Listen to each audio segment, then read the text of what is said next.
All right, we're live again. We've got Martell back, and Hello. this time we've got Panda as well. Heidi ho. Welcome to the show. Thank you. Thank you. Sorry, we started a little bit late today. Not too late, just a couple minutes, but had something I had to take care of. So, Martell, how you been this week? Man, it's been a pretty rough pain week for me. Oh yeah, Yeah, my back's been acting up. That injury I got, I think, has gotten worse, and so I'm trying to do some stuff to make some appointments to see if they can do anything about it. But American healthcare, so probably not. right. And Panda, can you tell us a little bit about yourself? Yeah. They eat bamboo. Pandas do eat bamboo, but I don't. Don't have the stomach for it. But anyway. I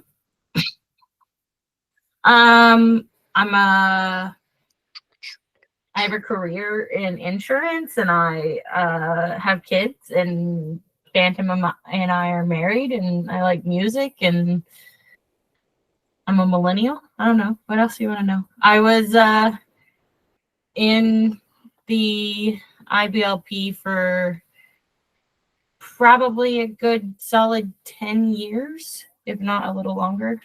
What would you think, Phantom? I don't know. Something like that, yeah, probably.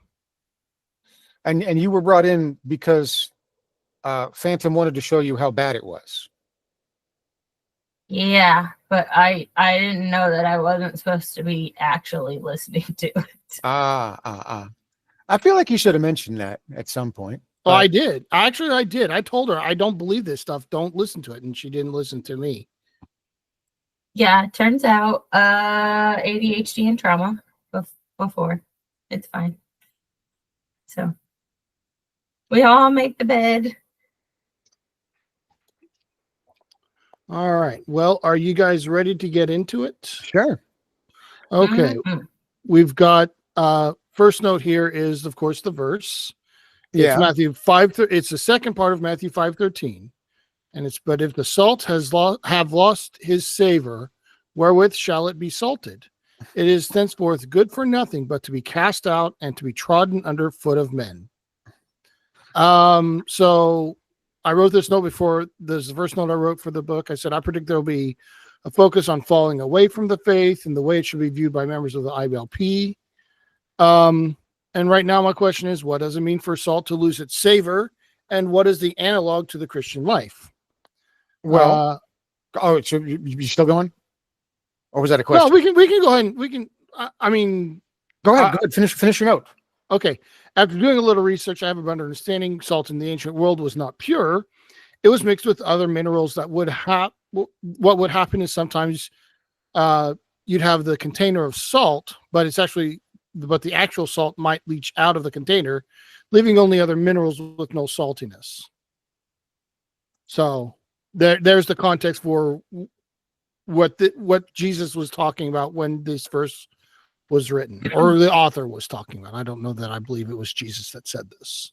Yeah, because scientifically, sodium is hydrophilic, so it likes water. It's drawn to it. Yeah. Right, but like salt doesn't lose its flavor. Right, salt doesn't lose its flavor. When they say Yes. so like if you had pure salt, it would always be salty. It's the fact that the salt disappears and leaves the impurities behind. That's what losing its savor means. And in the ancient world, all they saw is, hey, there's still white stuff here, but it doesn't taste salty. Right, and so Jesus didn't know about salt, and so got it wrong. Is what we're saying here. I mean, it could be. That's certainly one way to see it. Now, one thing I did find that I thought was neat in my research was that as early as ancient Greece, they used salt on roads to melt ice. Oh wow, that's neat! I didn't know that. Yeah, so did the Romans. So that's look at that. That's cool. I learned something. What I would say is that they may not have identified what was causing the salt flavor of all these minerals that they have in this big pile. They may not have identified it, what the salt is. And so, like, when he was saying salt, he isn't meaning what we mean by salt. He means this stuff that we call salt, which is in our modern parlance is salt, along with gypsum and magnesium and whatever else is in these minerals that they would use. But to them, that was what salt was. That's very generous. But yeah. But I do think it's insane to separate this verse about you're the salt and the salt loses its flavor when salt can't lose its flavor.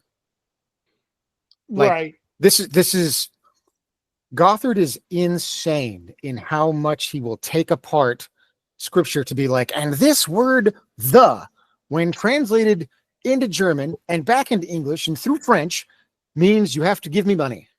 I don't. It's just ridiculous. Right. I mean, I think I remember in our church them teaching you not to be a Christian that's lost your saltiness. Like we would have kids lessons about it and stuff. And so at least maybe it was because I went to a fundamentalist, church that we were taught this. Yeah. But yeah, it seems, go ahead. No, finish what you're saying. I was agreeing with you. But it just seems like, they're just like, hey, believe this stuff and put science aside. Right. All right, so let's move on. Martel, well, I have a big note here, and Martel has interspersed. So why don't you start with yours? Oh, no, good. Losing love. So I am curious from your own study of scripture and what do you think that you can lose the love of God? They're not saying losing love of God. They're saying losing love for God. So I don't think they're saying God stops loving us. They're saying we stop loving God. So yeah, I think that can happen.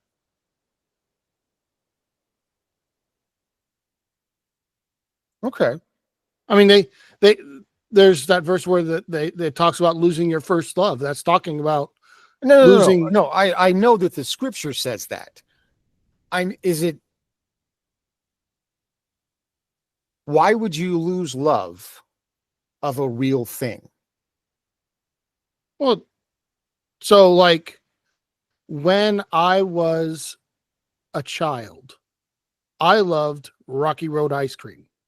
Yeah. Now, Rocky Road ice cream is real. But however, today, I no longer love Rocky Road ice cream. Oh, I still love Rocky Road ice cream. But do you hate Rocky Road ice cream? That's not the same thing. I can lose love with it and not hate it. I guess. But I mean,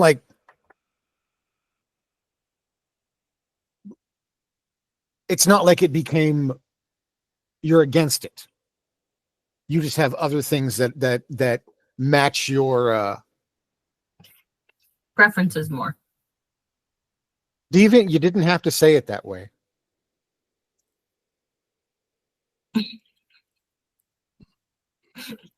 Go ahead, Phantom. What's your big note? All right. So actually, my note is this part of this one and part of the next one. So we've got losing love for the Lord is a result, not a cause. Just as salt loses its savor when it is mixed with impurities, so the Christian loses his effectiveness when he allows himself to be contaminated by the lust of the flesh, the lust of the eyes, and the pride of life. Even the discipline of being trodden underfoot is one of the means God uses to cause ineffective Christians to cry out to him so they can be restored. And my thought is this is just a scare tactic. They're taking natural involuntary emotions and ascribing significance to them that will lead to losing effectiveness as a Christian. This loss of effectiveness will result in the Christian being trodden underfoot or being worthless. Right. Which actually I have more on whether being trodden underfoot is actually worthless later on, but we'll get to there probably in 2 weeks. I agree.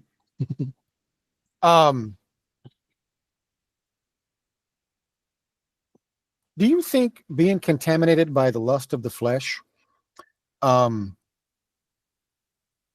you think that's more of a Christian thing or a non-Christian thing? Contaminated by the lust of the flesh. Yeah.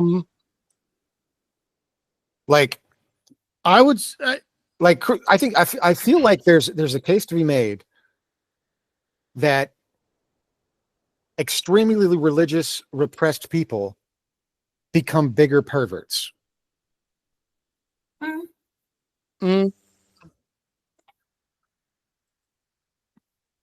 kind of a chicken and the egg thing, to some extent. I mean, sure, but it just doesn't feel like.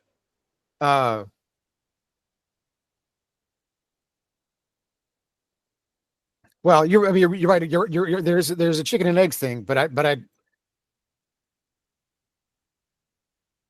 I feel like there's a lot less concern about the lust of the flesh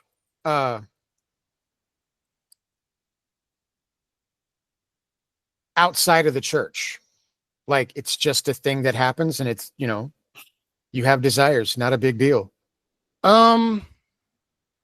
No, that's I mean, we still have concern about certain desires. Well, like what I mean is, like, a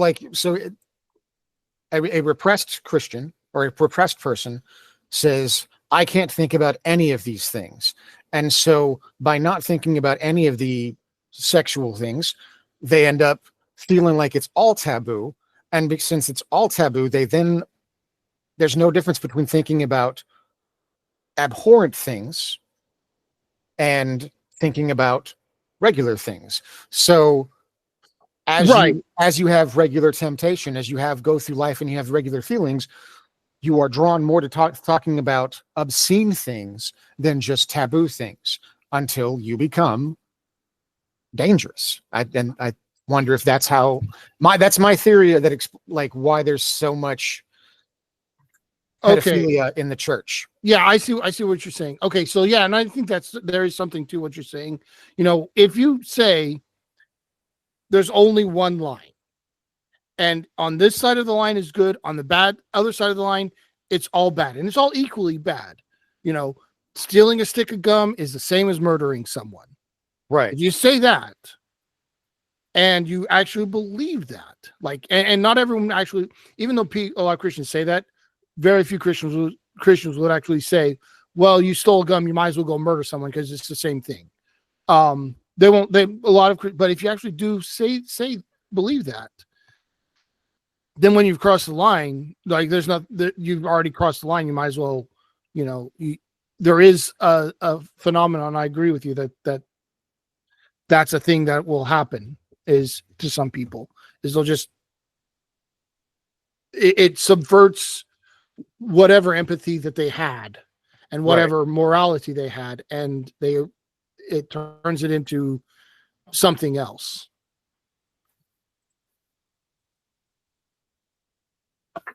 So, okay. You had the next note as well, Martel. So based on the danger of temptation, Christians should have as little contact with the world as possible. That doesn't seem very salt of the earth to me. Well, it's also one of the false ones you can see here. Oh, okay. So that's not a true. That they're saying no. I think being charitable, what I would say is, you might have this inclination to just sequester yourself from the world and avoid all temptations. Don't do that. That's not what you're supposed to do.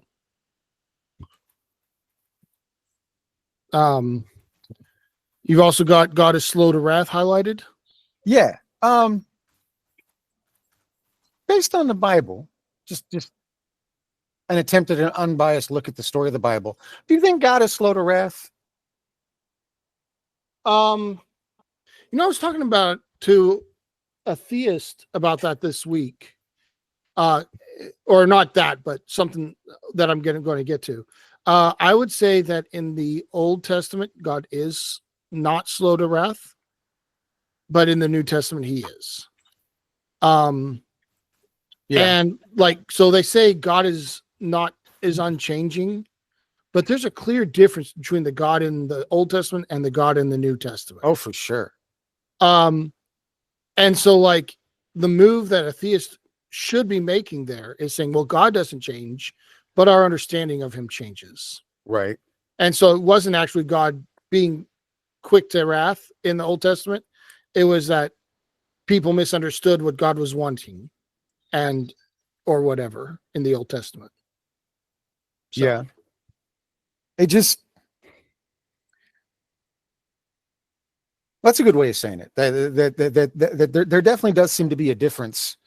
Like, I know in the church and in the cult, they taught us that like, God is the same yesterday, today, and forever, but it sure doesn't look like it. Right. And so like if you actually believe that, then what you have to say is, well, then what's changed is our understanding of God. Right.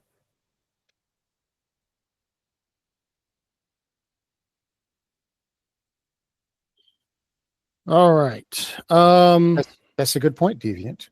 Deviant says, I find it fascinating that this wonderful God created us perfect, yet the most rudimentary human behaviors and needs are sinful, so much so that those who succumb to them are doomed to eternal torment. Oh yeah, I think I made this point in like 4 or 5 books ago, but like all the things we want, that's what sin is. Mm-hmm. And I make it later on in this too. Like Christianity is the hard way. It's not the easy way. It's the hard way. And it's not what you would expect from a perfect creator. No, not at all. All right. I've got the next highlight and you've got part of it, the last part of it. So we've got, if this will get moved, I've got during the time that a Christian loses his savor, he also loses the potential of spiritual rewards, which can never be regained.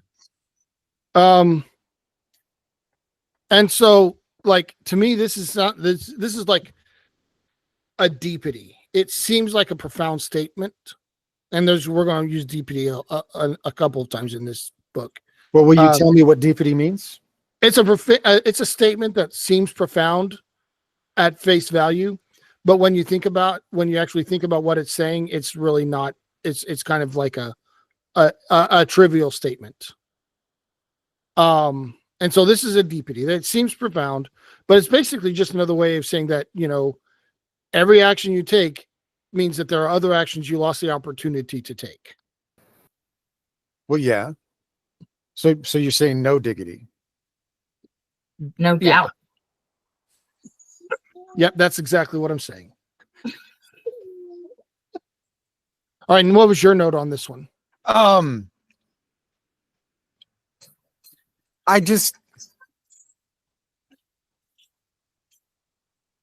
So are they saying that you can lose your salvation? No, because remember, they believe that you store up spiritual rewards for being like in the hierarchy in heaven. Okay. So I don't think they're talking about salvation. That's a immutable reward. If you're a Christian, you're going to heaven no matter what. But then once you get to heaven, maybe you won't get to judge as many people as someone who has more spiritual rewards or something. Because remember, they expect to be able to judge everybody. Right.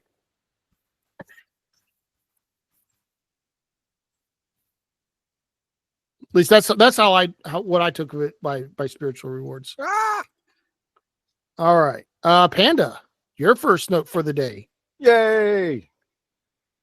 Yay on my little so I don't know if you guys see that it's marked true on this during, or did we just go over that? No, this one, it's the first blue one. It's if number 3, if a Christian loses his savor, he does not lose his salvation. We haven't talked about that one yet, and it is marked true. Okay.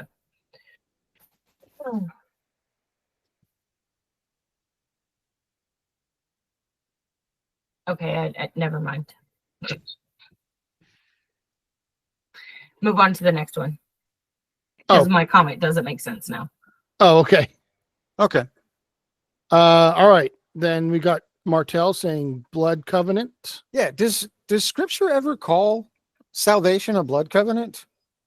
I don't know that it uses that phrase, but it does say that like Jesus took the place of the sacrifices. That was a blood covenant. Right. But I don't think the phrase blood covenant is in the Bible. And it's weird to me for such a like posh and hoity-toity person that Gothard was, just how much he loves to bring in like, this is the covenant. Like, sounds like an edgelord. Yeah, I don't know. I'm not sure if that phrase is actually in the Bible. Certainly, like, I learned about this thing. Did you know that there's a third condiment? Like we've got salt and pepper shakers now, but there's a third one that was used in the 18th and 19th century. Oh, and we don't know what it was for. Like we have all these salt and pepper and third condiment sets. We have no idea what the third condiment was because it was so ubiquitous. Everyone just had it on their table. No one wrote it down. Hey, this is salt, pepper, and something else. They never wrote that down. So we don't know what it was. I'd say the blood covenant is kind of like that. Like it's something that everyone knew what it was. So they didn't actually just name it. They just described, hey, here's what we're doing. Oh no. I like the concept of a blood covenant. I agree with but that's not what Jesus called it. That's not what the Bible calls it. And Gothard just wants to be like, he reminds me of like goth teenagers. Like he just wants things to be a little more edgy than they would have been. So renames them. Well, I know. I've heard blood covenant, not just from Gothard. It's used in Christian circles. Okay. At least fundamentalist circles quite a bit. He didn't come up with it. They loop it back to the shedding of blood in the tabernacle. Yeah, I guess Old Testament. Yeah. Okay. Well, let's move on. All right. The next one we all highlighted. Let me see. This color is I think that's Panda and I first, and then you have sickness and death, Martel. So I'll go ahead and read it. We've got the discipline I just said gross. That's okay. All right. The discipline which God administers to savorless Christians includes sickness and death. Now, this one's marked false, but it is circled wrong. So this is a true statement. And so sometimes I wonder if Christians actually believe what they say. Like they seem to be very frightened of death. They're terrified of death. Mm-hmm. It's always portrayed as a punishment. But if they held the convictions of their belief, they would desire death. Like it would not be a punishment; it would be a reward. Yeah, and it's a contradiction the way they talk about death. Yeah, for sure. Well, and so that's kind of, there's a contradiction here. So it's the discipline which God administers to savorless Christians includes sickness and death. And then that 1 Corinthians 11:30 says, that is why many of you are weak and ill and some have died. It's reinforcing the fear of death if you're a savorless Christian. Right. But they've already established that savorless Christians do not lose their salvation. So they're still going to heaven when they die. But that's contradictory. That's what I'm saying. Right. Yeah. It's a contradiction. They're afraid of death when death is the reward, that death is going to heaven. So it can't be both. You can't have it both ways. You can't be punished with death, but death is also your reward. What? Yeah. All right. Now we've got the next one. My note is pretty long on this one, so you want to go ahead and take yours, Martel? Well, so if one Christian becomes good for nothing, then God will raise up someone else to do their work. And so this is one that's false, right? Yes, this one's false. Okay, then my note doesn't matter. Oh, okay. All right. Well then, so to me it seems out of character that God's plan will be foiled by someone not succeeding or whatever. Because here's a syllogism or my thought process. God has a plan for the world he created. God knows all future events and therefore knows whether or not person X will actually fulfill the task that he gives. Person X does not fulfill the task, therefore God's plan is foiled. Right. God knew from the beginning his plan was foiled. Like it wasn't his plan then. Like that, it just seems like contradiction. It is contradiction. Well, yeah. It's so I remember when I was going through my divorce, everybody from the pastor to the family to everyone was like, God has no plan for divorce. But that's part of what broke my faith, because if God didn't have a plan for divorce and I was trying everything I could to make that not happen for years, then I messed up God's plan. But God's plan is immutable and ineffable and unchangeable. So how can both be true? Right. Well, because they have to sneak in the reinforcement of free will, and therefore you can work yourself into being a savory Christian. Yeah, to me, like, if God knows all future events, then his plan would always be fulfilled. He would always know what moves to make to accomplish his plan. And that's just anyway. And I've talked to Christians about this, and they just say, no, I'm talking a straw man. I'm like, okay, well, what am I getting wrong? Does God not know all future events? No, he knows all future events. Okay. Some of them. I've actually met some that say, no, God doesn't know the future. I mean, these are people, these are issues, at least in my opinion, that cause cognitive dissonance for Christians when you ask those types of questions. Yeah. Anyway,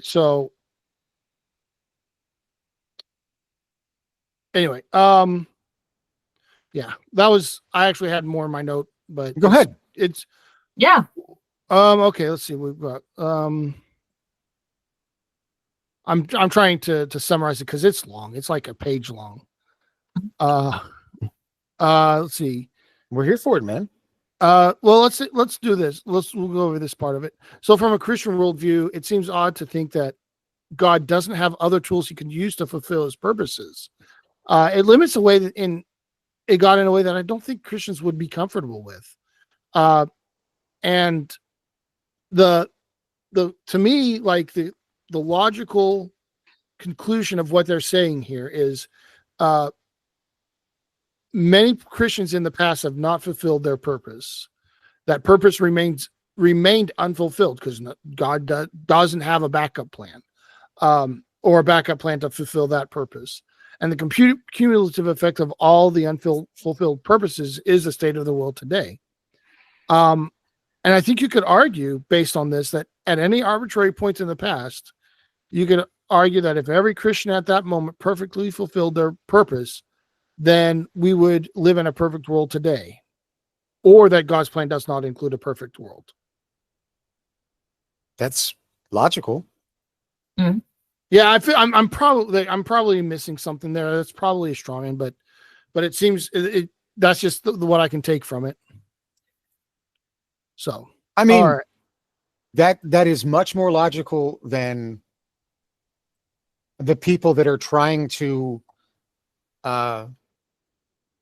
make the people that are excited about what's going on in the Middle East because that will bring about the end times because they're Christian.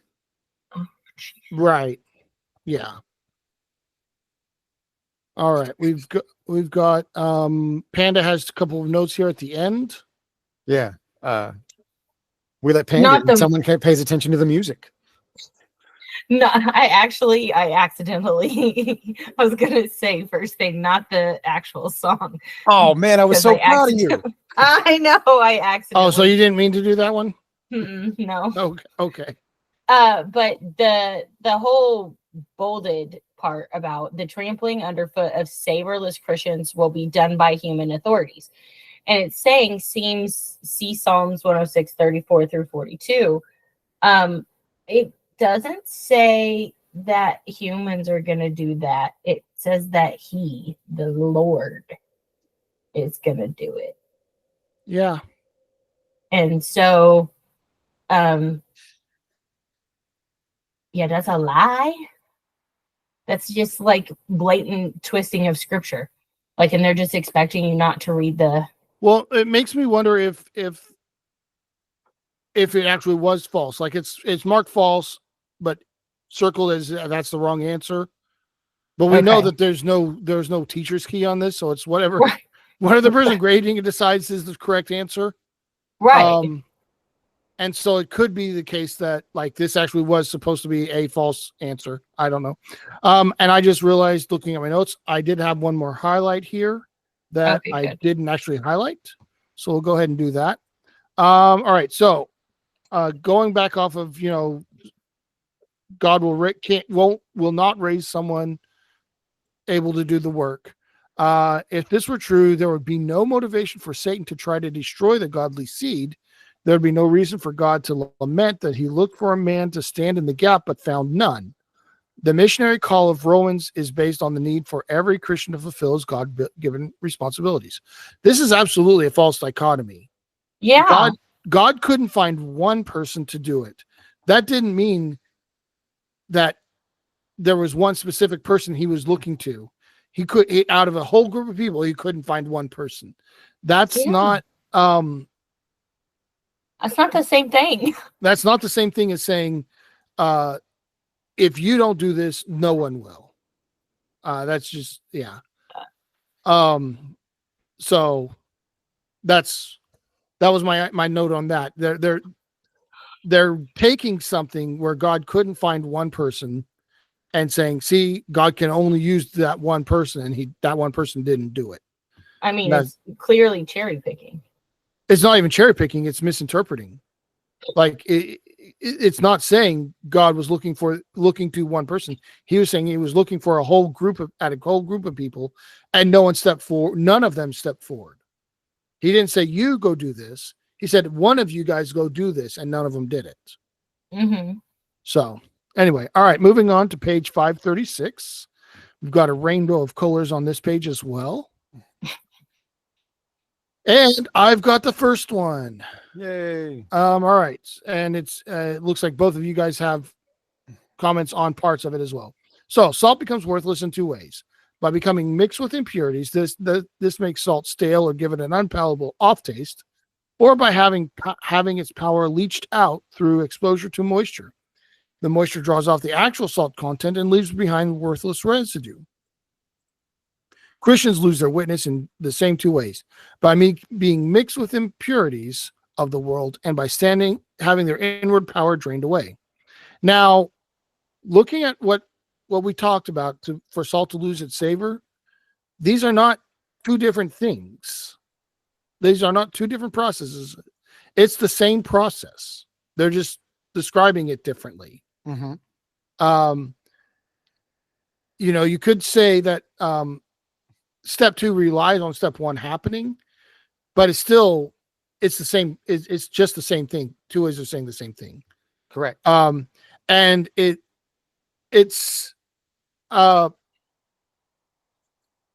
seems like there's a point where salt, what they're talking about as salt, becomes worthless even before 100% of the salt is leached away. And what they're saying is like this. You have a glass of muddy water, becomes worthless in two ways. One, by having dirt in it, and two, by having all the water evaporate away, leaving just the dirt. And there's never a case where it becomes worthless in step 2. It's always worthless at step 1. Right. So, I don't know. I just thought that was weird. All right, what did you guys think of this? Um, I I am less generous than you guys are on the definition of salt, because salt becoming mixed with impurities doesn't make salt stale. It makes it not salt. Okay. And what I- was your note? Oh, did you have more to say, Martin? No, that was it. That's not salt. This whole analogy is stupid. Okay, I mean, like I said, I think in the ancient times that was what salt was. So we're talking about how the meanings of words shift now. Well, It that's wouldn't fine. be That's fine. You like Well- in your version, the Bible's inaccurate. Great. what we call today is what we call it rock salt today, and it is salt mixed with other things. All right, Panda, what was your comment on this Christians lose their witness part? Yeah. So specifically the Christian, I need to read the whole thing so my comment makes sense. I'm sorry. Sure. Christians lose their witness in the same two ways: by being mixed with the impurities of the world and by having their inward power drained away. And so my question is, how is the imbibed power of God that he gives to Christians drained away? Well, I mean, So- my question is, what is inward power and how is it drained away? Like, those are completely ambiguous terms to me. It's a nothing phrase as far as I'm concerned. Well, I mean, if I'm gonna give it the old Christian try here, I would assume that means their inward power from God is drained away. Okay, And so, like, I still don't know what inward power means. Like, it's a ambiguous phrase that I see this last bit there, inward power drained away. I see that as an ambiguous phrase that is used to not really say anything, but Mhm. make it sound scary. yeah, for sure. Yeah. And it's clearly not like it's not in line with scripture. That's what I'm saying. So, like, it's just funny their own contradictions that they put in here. Sure. All right, Martel, you've got the next one. Oh, this was just this was my note about the salt roads that they did in fact use salt to melt ice even in ancient times, and I thought that was neat. Okay. And Panda, what was your note on this one? So, I don't know about the two of you, but I've delved pretty deep into the like lore and workings of Bill Gothard and his brother, and reading victim stories and things. And so this part down here where it says unsavory Christians allow evil to influence government. This result is a corrupt law system which will then take freedom from Christians and bring them under its heel. Well, so shouldn't that also be applied to his group? Like, didn't Gothard and his brothers sow seeds? No. Those were trials. Oh, is that what that is? Yeah, tribulations, from God. Oh, Okay. All right. I'm going to go ahead and read the whole thing because I have Okay. a lot of. All right. So we've got unsavory salt that was thrown out on the road and trampled on. Unsavory Christians allow evil to influence government. So they're kind of saying what unsavory Christians are. The result is a corrupt law system, which will then take freedom from Christians and bring them under its heel. And so, like, we've touched on how the IBLP was proto-Christian nationalist, and their views of what makes a godly government are abhorrent, Yeah. as we discussed in past episodes. based on what they've said in the past, their definition of evil influence in government is basically any influence that is non-Christian. Mhm. If it doesn't privilege or favor Christianity, it is an evil influence. Yep.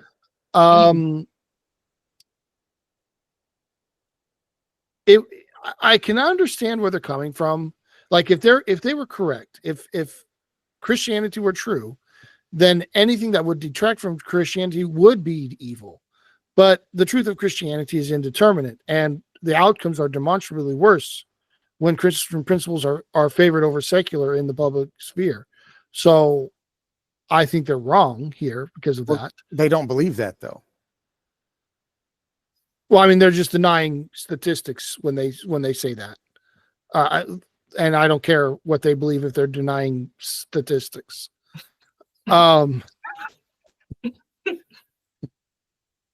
don't get a seat at the table. Fancy said so.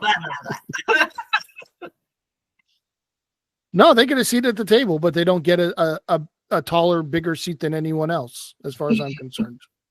What? All right. Anyways, but it's demonstrable that overall society is better when all religions enjoy equal freedoms. They're not interested in that. They don't want equality. They want dominance. Mm-hmm. And for once, Martell did not highlight any of the Greek terms. What's going on? Are you feeling okay? Salt doesn't work that way. This whole verse is bullshit. Yeah. Okay. Yeah, like we're just gonna skip this because it's BS. That was my thought too. All right. All right. I have a big long thing, and looks like Panda has a comment here and Martell has another comment here, but I'll go ahead and read mine. So at the end of the first century, the Holy Spirit gave a warning to churches that he would discipline them if they lost their first love. That's where we can talk about losing your love of God, Martell. The discipline is the loss of power and influence and eventual rejection by the very people whom they raised up to help.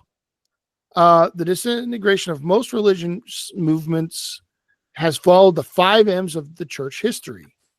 God begins with a man. The man chooses men. The men focus on methods. The methods require machinery, and the structure becomes an empty memorial. And my first thought was like, this seems too clever for the IBLP. I bet you they found this somewhere else. Oh yeah. Yeah. So, but one thing I noticed is we have some definition of what loss of power means. Loss of power means loss of influence, which is a little more definite than power. You can kind of measure influence, especially with Christian nationalism. The problem is they've applied this to 2 churches, and it doesn't work when it's applied to the individual. In society, individuals are not particularly influential. Groups are. And an individual is only as influential as the group they can influence. And also, one thing another thought I had about is there's churches that should not exist. They seem to be presupposing that all churches should exist and all of them should have appropriate influence. And the reason they aren't is because the individuals of the church have fallen short. I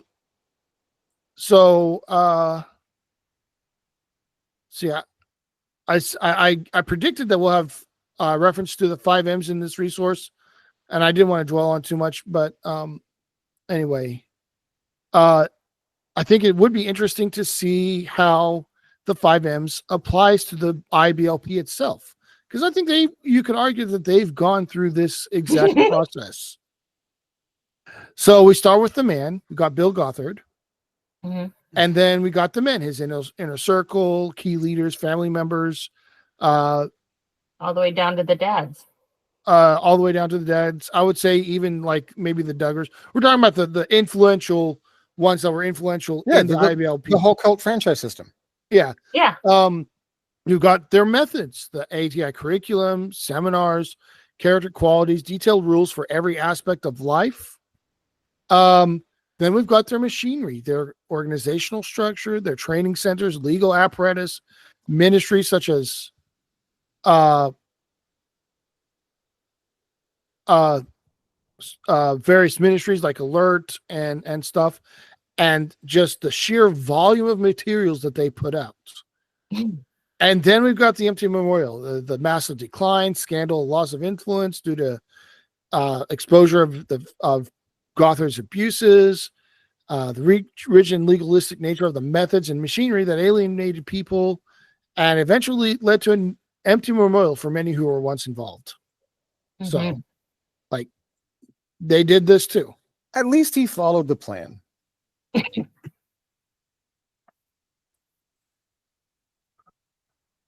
What a mess. I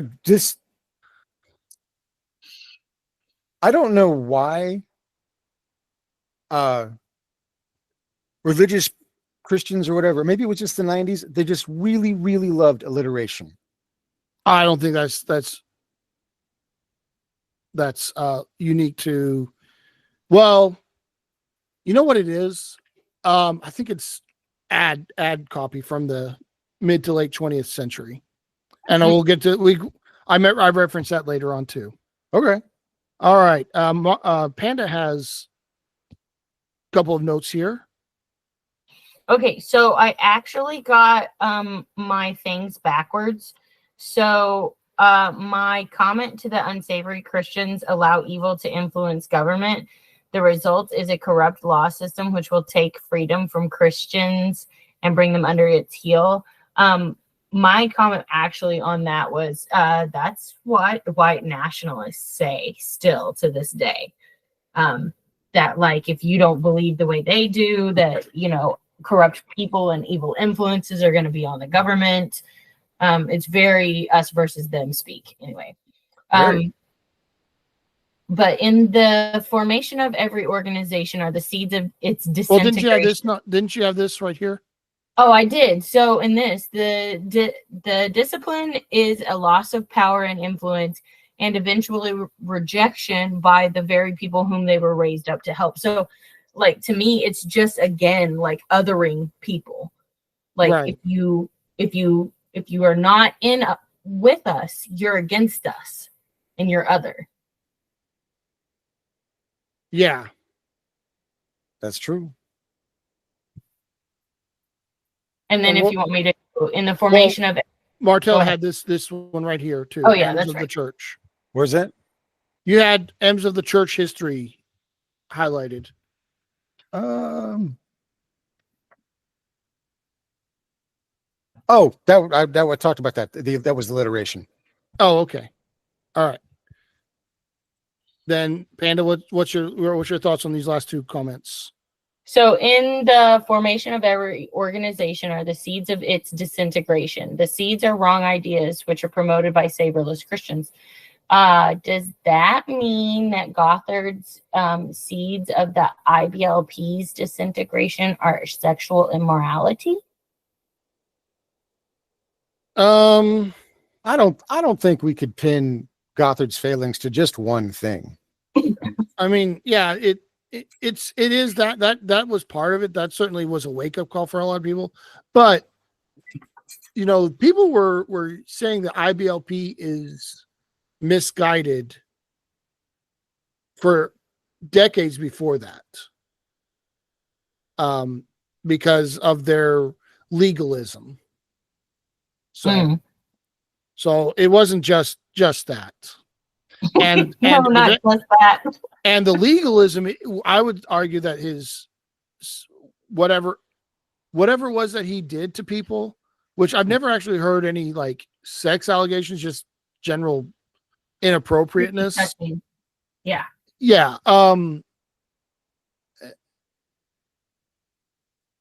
Those weren't the seeds of the organization. The seeds of the organization was legalism. Mm-hmm. And that certainly was part of its downfall. Well, and the bad scholarship and the outlandish claims. Well, that too. All right. And Panda, what was your other note? Oh, it's on this next little paragraph under the how did a greedy merchant of Sidon lose his salt? And it says, in order to avoid the salt tax of the Roman government, a merchant bought a huge quantity of salt from Cyprus and hid it in 65 cabins. the damp earthen floors, however, drew up moisture and dissolved the salt into the ground. The worthless mounds that remained had to be thrown out into the roads to be trodden underfoot. Okay, so I had to Google this because I was like, that's my BS meter was going off. No, Right. it's not true. No one knows where it started. It started showing up like in the 80s and 90s, from what I remember. And it's just an anecdote. It's not a real thing. Yeah, No I mean, historical evidence. I assumed I didn't look into this. I assumed it was not true because, first of all, the people in ancient times, while they didn't have the scientific knowledge that we had today, they weren't stupid. Like they knew what happened to salt, and this guy wouldn't have bought 65 cabins worth of salt and not known, hey, if I stick this salt in here, it's going to leach Have all away. the saltiness leach out. He would have known that's going to be what happened. So like, I just like, I don't buy this at all. They weren't stupid back then. They had basic understanding of causes and effects. Right, and it draws moisture out of the air. So like, it also doesn't leach into the ground. It's not gonna, yeah. All right. Next, another colorful page on page 537, and Panda has the first note. The primary source of salt is the sea. God compares the wicked to the sea. The wicked are like the troubled sea when it cannot rest, whose waters are cast up mire and dirt. Let me make sure that I'm got the right one. Yeah. Are the wicked salty from being like the troubled sea if the source of the salt is the sea? Was my question. Well, they kind of explained it in the next paragraph, which is for salt to be useful, it must be separated from man, or not separated from seawater. They're drawing the analogy that the ocean, the sea, is like humanity. For Christians to be useful, they have to be separated from the rest of humanity, and I think that's probably biblical. That seems right to me, or biblical to me. Okay, I missed the plot on that one, so we're gonna skip those. Let's go to the next one. All right. The next one is was both of these the same one? Yep. Mm-hmm. Okay. Then Martell has the second one. Where are we at? The next one? We have lost their savor. Yeah. How does salt by the Dead Sea symbolize Christians who have lost their savor? Yes. It doesn't. The Dead Sea is salty as fuck. Yeah. Right. Yeah. All right. Panda, you had the next one? Yeah, I asked, how did this give the answer to the above question? Well, the story of Sodom and Gomorrah is set like Sodom and Gomorrah were supposed to be on the shores of the Dead Sea. And what it seems to me is that it's an explanation, like these ancient peoples, they're like, wow, there's a lot of salt here. What happened here? Why is there so much salt? And the story of Sodom and Gomorrah was their way of explaining that. I don't get that at all from that. Like, that doesn't make sense. There's some other kind of junk that you have to read into this that you have to know prior. Yeah, you have to know that Sodom and Gomorrah are set on the Dead Sea. Well, you also have to make the connection. Like that connection is not made in Scripture.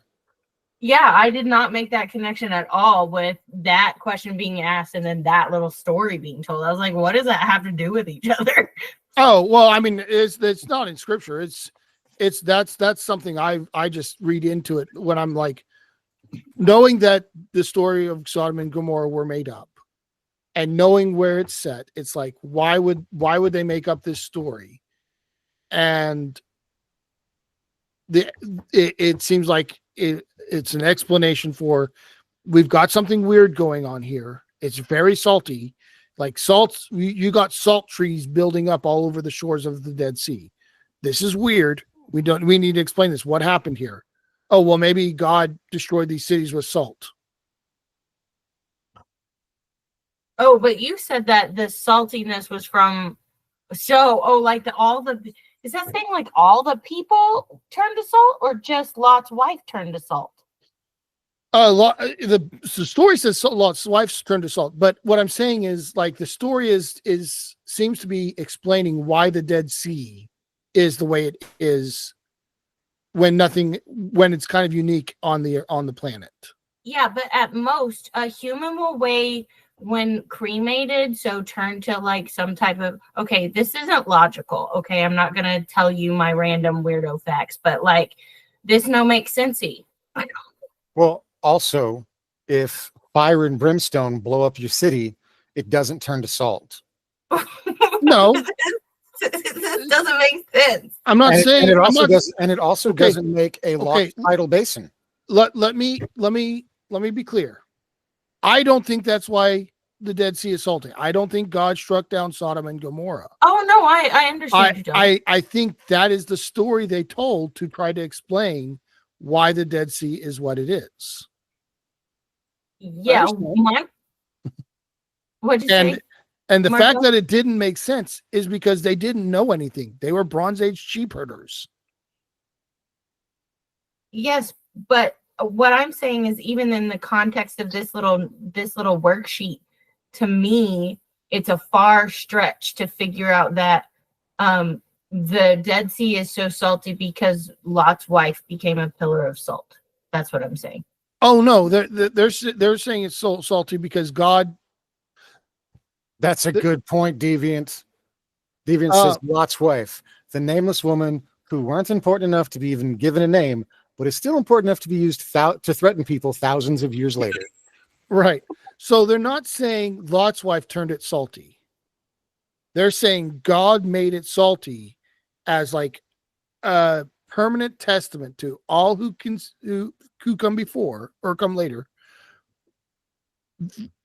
Why you don't want to be like Sodom and Gomorrah. Okay. We can move on. Okay. You also have the next one. Oh, let me click that one. Hold on. Christians are the conscience of the nation. Says who? I said, so they are teaching here that only Christians are capable of having a conscience and thus morality. They're at least saying that Christians are the only way that a society stays moral. Whether they're the only ones who can be moral, they're the only ones who have the ability to keep a society moral. Okay. All right. I'm going to go ahead and go with mine, which is the whole column, actually. So I'm going to go ahead and read it, and then we'll go over it. Christians are the conscience of a nation. If the conscience is defiled, the forces of evil will triumph. The Reformation in Germany was brought about by Christians who were truly the salt of the earth. The Catechism was written by Martin Luther to be used by fathers with their children. No, it wasn't. Okay, I don't know anything about that. Philip Melanchthon established Christian liberal arts colleges in cities throughout Germany. Decline began as humanistic philosophy was mixed with teaching of biblical principles. The result was intellectual criticism of the Bible and the rise of apostate theologians. Friedrich Nietzsche is but one example of a man who rejected his godly upbringing. His God is dead philosophy popularized humanistic thinking in Germany during the 19th century. And finally, we get to Hitler carried humanistic thinking to its ultimate conclusion in his program of annihilating inferior races and setting up a government based on godless principles. This is historical revisionism, gross oversimplification, and fear-mongering. So, we've got Christians are the conscience of a nation. If the conscience is defiled, the forces of evil will triumph. Now, I know that they don't have an accurate view of the role of Christianity throughout history, but they can't be taken seriously if they are actually saying that any nation with no Christians has no conscience, or that evil is triumphing there. Because I can point to plenty of nations where this did not happen. Yeah, but they do. I know. That's literally what they do. They think. These people look at the imperialism of the American colonies in the 18th century and think that's godly work. Yes. Yeah, you're right. You're right. They look at reservation schools as re-education. They were re-education camps to imperialize or whitewash essentially Native Americans and erase their cultures. They still look at that as if that was a good thing. You're right. You're right. I'm just saying they can't seriously be. I'm not saying they don't think they're right. I'm saying you can't take them seriously if they say only nations with Christians in it are moral. Oh yeah, for sure. Because like there's plenty of examples of nations that never heard of Christianity and turns out they were moral. So I just that also only works if you decide to cherry pick what nations throughout history that identified as Christian are Christian, because Nazi Germany was a Christian nation. Right. Well, it's true Christians, of course. Right. So like I'm not true Christians, sorry. Savored Christians that have not lost their savory ones. They're savory. Yeah, right. Savory Christians. They're umami Christians. I've heard the case made that more people have died to Christianity wars than any other religion. I don't know if that's true, but it's at least worth, like, you'd have to do some math to disprove it. I mean that seems reasonably I would say that I could agree with that. But it's also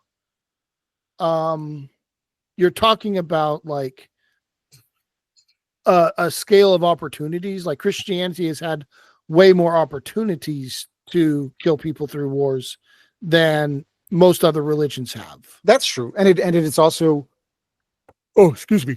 It's also a little disingenuous because, well, Christianity is not real anyway, but there's a lot of, like, the Pope saying we need to go to the Holy Land and take the Holy Land back was mostly because Islam was invading Europe and they wanted to fight them in the Middle East instead of in Spain. Sure.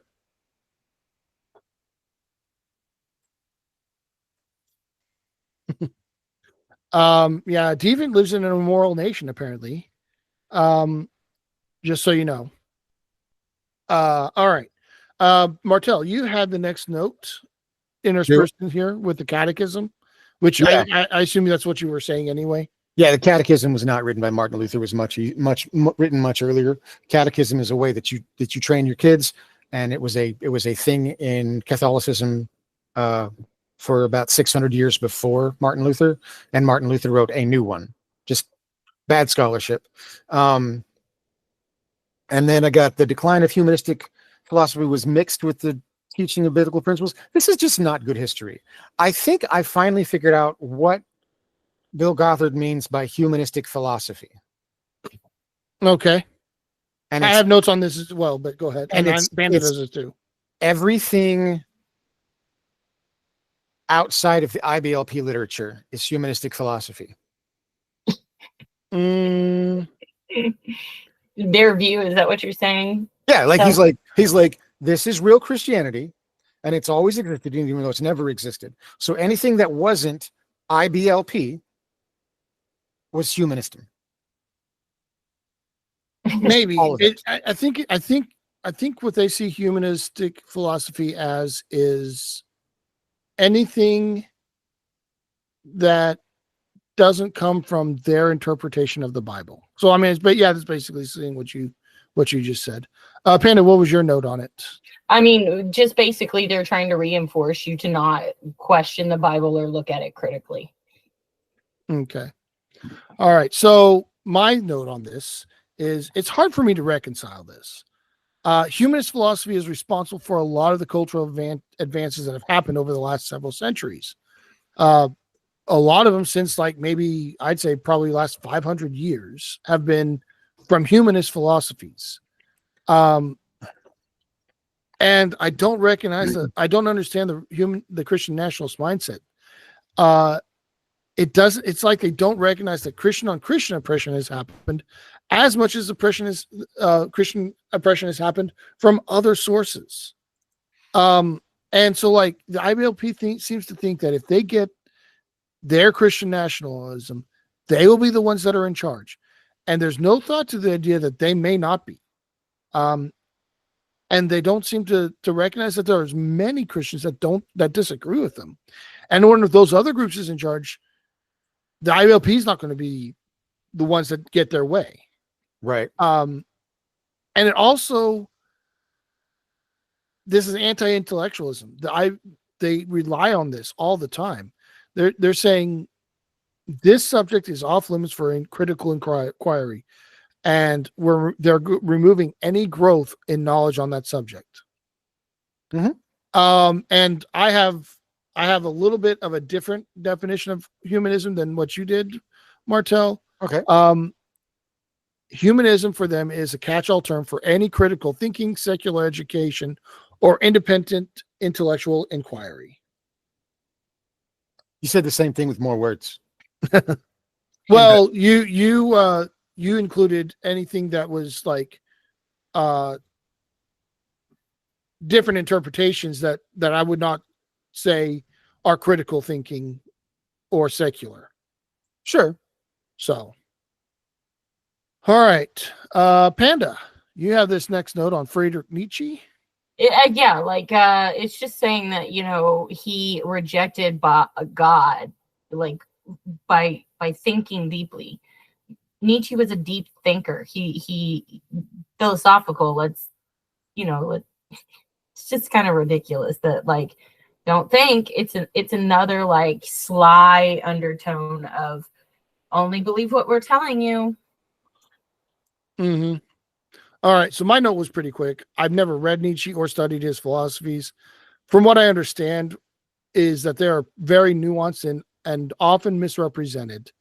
And I assume this is a misrepresentation as well. And then we all had comments on the Nazis. Martel, since you haven't had one in a while, why don't you go ahead and start?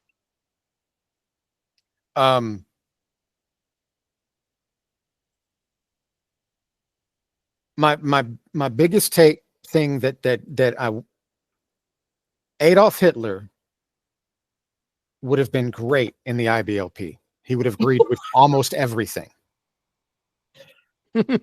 Like 99% of this of what's here, Hitler would be like, yeah, and fuck the Jews. Yeah, 100%. Like that's the only addition.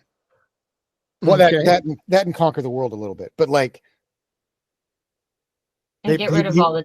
He wants to bring up Nietzsche as if that's the thing. Like that sets the tone for like Nazism, but Christianity was very pro-Nazi for a long time. Mm-hmm. Basically until they invaded Poland. And even then they were still kind of like, well, yeah, pro whatever. And then they're like, oh wait, these camps look real bad. Never mind. But like the Christian church, the Catholic Church included, was pretty anti-Semitic and passively like let a lot of the Holocaust happen. Right. Like the idea that Nazi Germany was not Christian is not historical. It's so bad. Like to Hitler identified as Christian. This idea that well, that's not quite accurate, but we'll get to that. He did for most of his life. Not privately. No, Okay. publicly is what tells. Yeah, publicly. So I mean, do you believe everything a politician says in public? I don't. No, but what I'm saying is the kind of like they're talking about Christians are the conscience of a nation, and then they cite one of the greatest examples of Christians becoming the conscience of a nation and it being some of the worst things humanity's ever done. That's fair. All right, Panda, what was your note on this one? On Schittler, Yeah.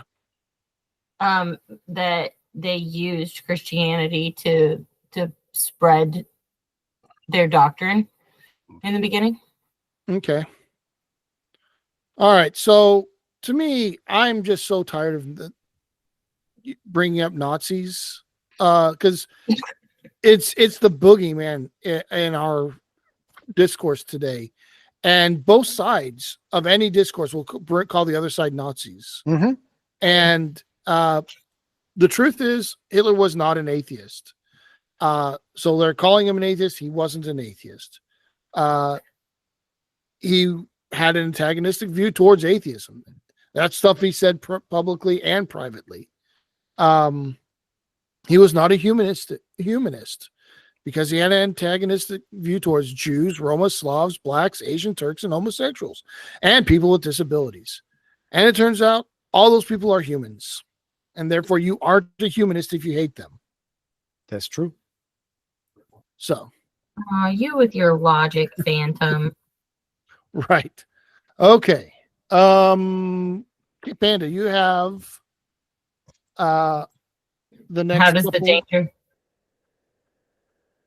Is that where we're at the top of medicine? Yeah. Okay. How does the danger of impure salt in the body illustrate the danger of unsavory Christians in the world? So, like, are they inferring that unsavory Christians are toxic? I don't know. I think we'll get to this as we go along, but I think they lost the metaphor pretty hard on this one, and we'll get to it. Martell's actually kind of alluded to one of the ways they've lost it already, but I got more to say on that later. So in answer to your question, I don't know if they're saying unsavory Christians are toxic or not. I don't even know what. I guess what I'm saying is that this, by the time they get to the medicine thing, I don't even know if they're using the analogy that salt is savory Christians and unsalty is unsavory Christians. I think they've moved on and lost the metaphor by that point completely. Oh, okay, yeah.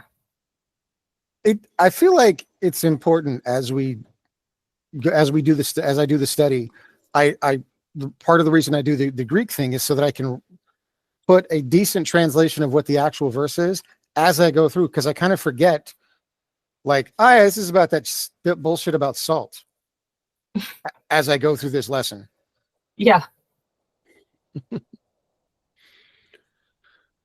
All right.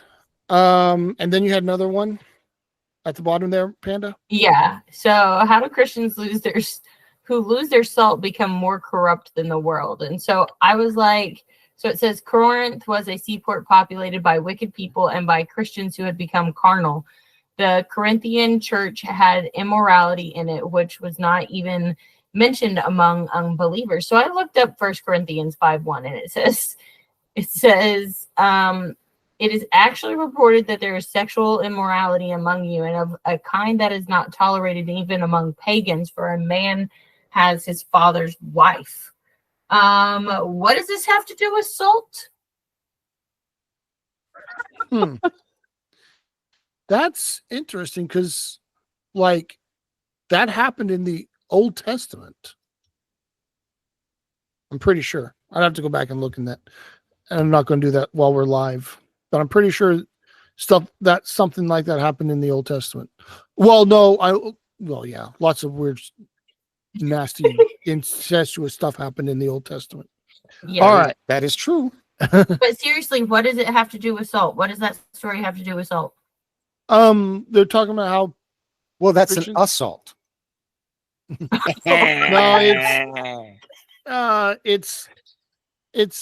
it's Christians losing their savior. That's what they're going on about. Because to them, losing their savior is Becoming sexually immoral. not Or becoming carnal? sexually immoral. It starts with like carnality, and not sexual carnality, just looking at the world is basically what immoral or losing your savior is. Oh, okay. All right. We've got no notes on page 538. Page 539, I've got the first one, and the second one, and the third one. All right, so spiritual defeat in the Christian life does not happen all at once. It is usually the result of a subtle, permeating influences that rob us of our love for the Lord and his commandments. Then we are drawn away by our own lusts into new attitudes which constitute a love of the world.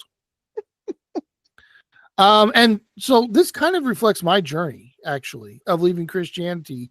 Was the result of subtle influence that I didn't notice until I realized one day I wasn't a Christian anymore.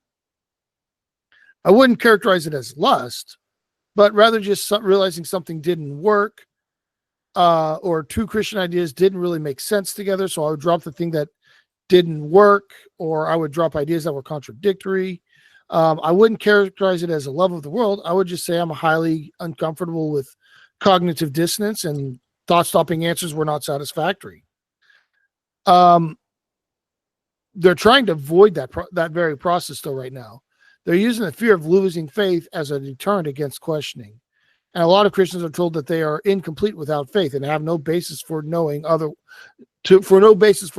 they are still complete even without that faith. Right. My next note, which is the next paragraph, as our love for the Lord decreases, so does the savor of our salt and our spiritual power. The consequence is a growing inability to engage in victorious spiritual warfare and an increasing number of defeats as the enemies of God's ways dominate public opinion, schools, courts, and the government. And like, I wasn't really sure what to say here because there's so much wrong about this. Their framing is the most fundamentalist Christians are the ones that engage in victorious spiritual warfare in the realms of public opinion, courts, schools, courts, and government. But that's just not how that works. And like for the IBLP, like most Christians seem to think spiritual warfare is like individual spiritual battles against temptation or sin or whatever. That's not how they're framing it. To them, the spiritual warfare is like about government control or society cultural control. All right. That's true. All right. So we've got a list here.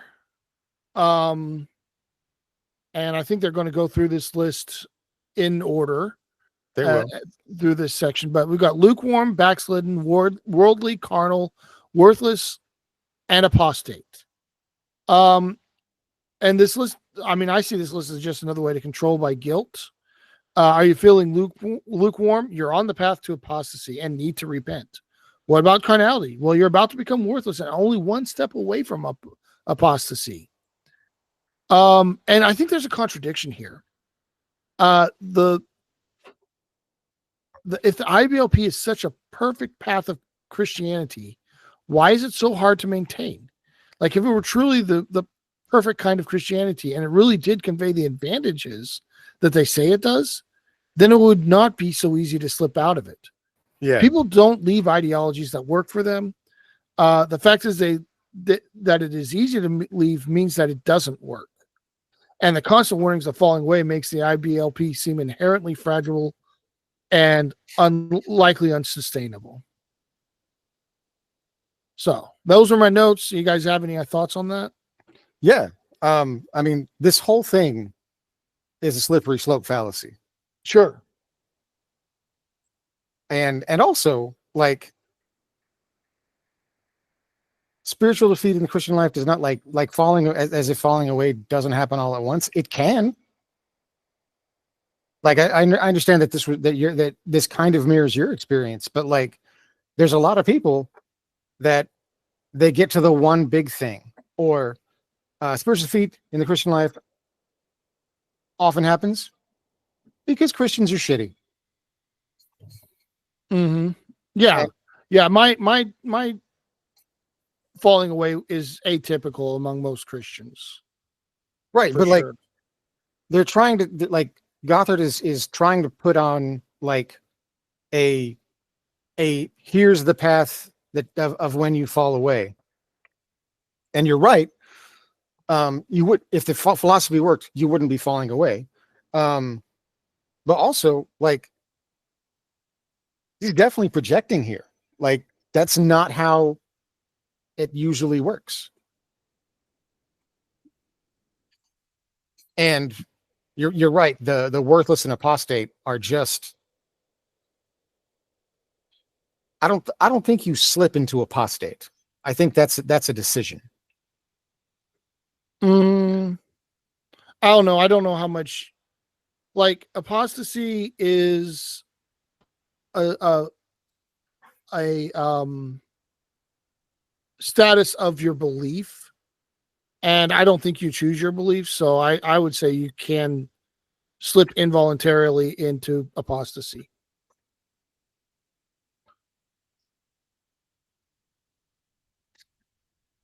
I don't think so. Because Okay. like I see a lot of people that are like, yeah, I'm Christian, I believe, I'm whatever, and they may not go to church, they may not do anything, but they're kind of Christian.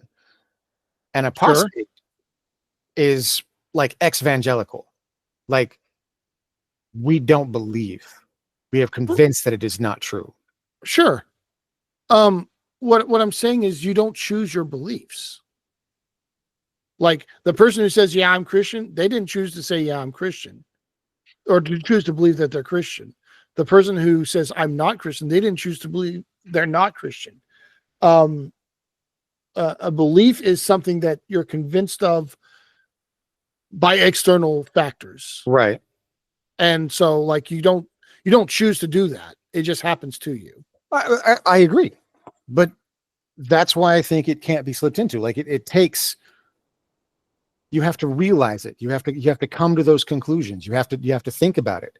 And you don't think about those things if you're not a thinker. If you don't deliberately through your thought process. I completely forgot to start the transcript.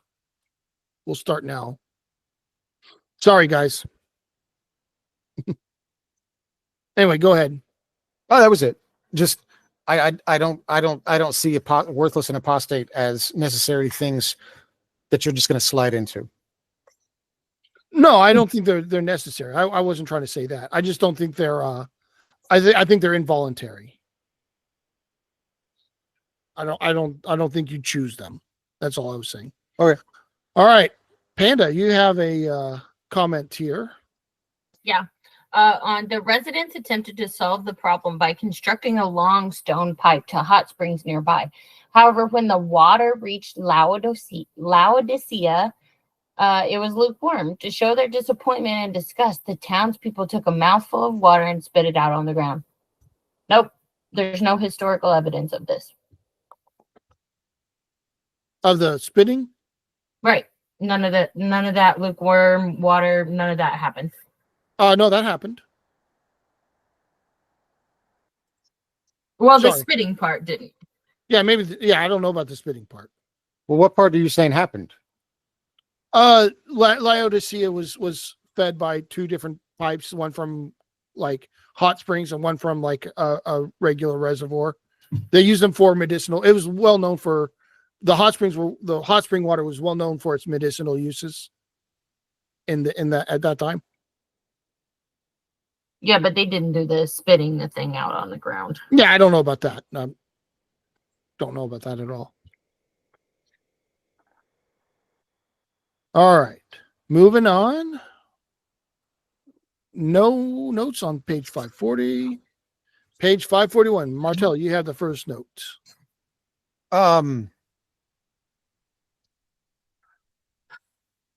Yeah. So so the lukewarm Christian has an eye on hot Christians and an eye on cold Christians. Why is Gothard so set on getting his cult to compare themselves to each other? Self-policing tactics. I mean, I think that's his actual reason, but like, if you were a true believer, if you were like a real like I worship God and I believe all this stuff, why would you be so concerned about how you compare to other Christians? Well, I don't think he's saying that. He has one eye on the hot and one eye on the cold, because you gotta be looking. Yeah, the lukewarm Christian has one eye on the hot and one eye on the cold, but Bill Gothard is saying, don't be the lukewarm Christian, be the hot Christian. Right. So he's not saying to do that. He's saying don't do that. I'm talking the subtext, because you're not going to know if you're one of the hot ones unless you look. You're not going to know if you're lukewarm or cold unless you look.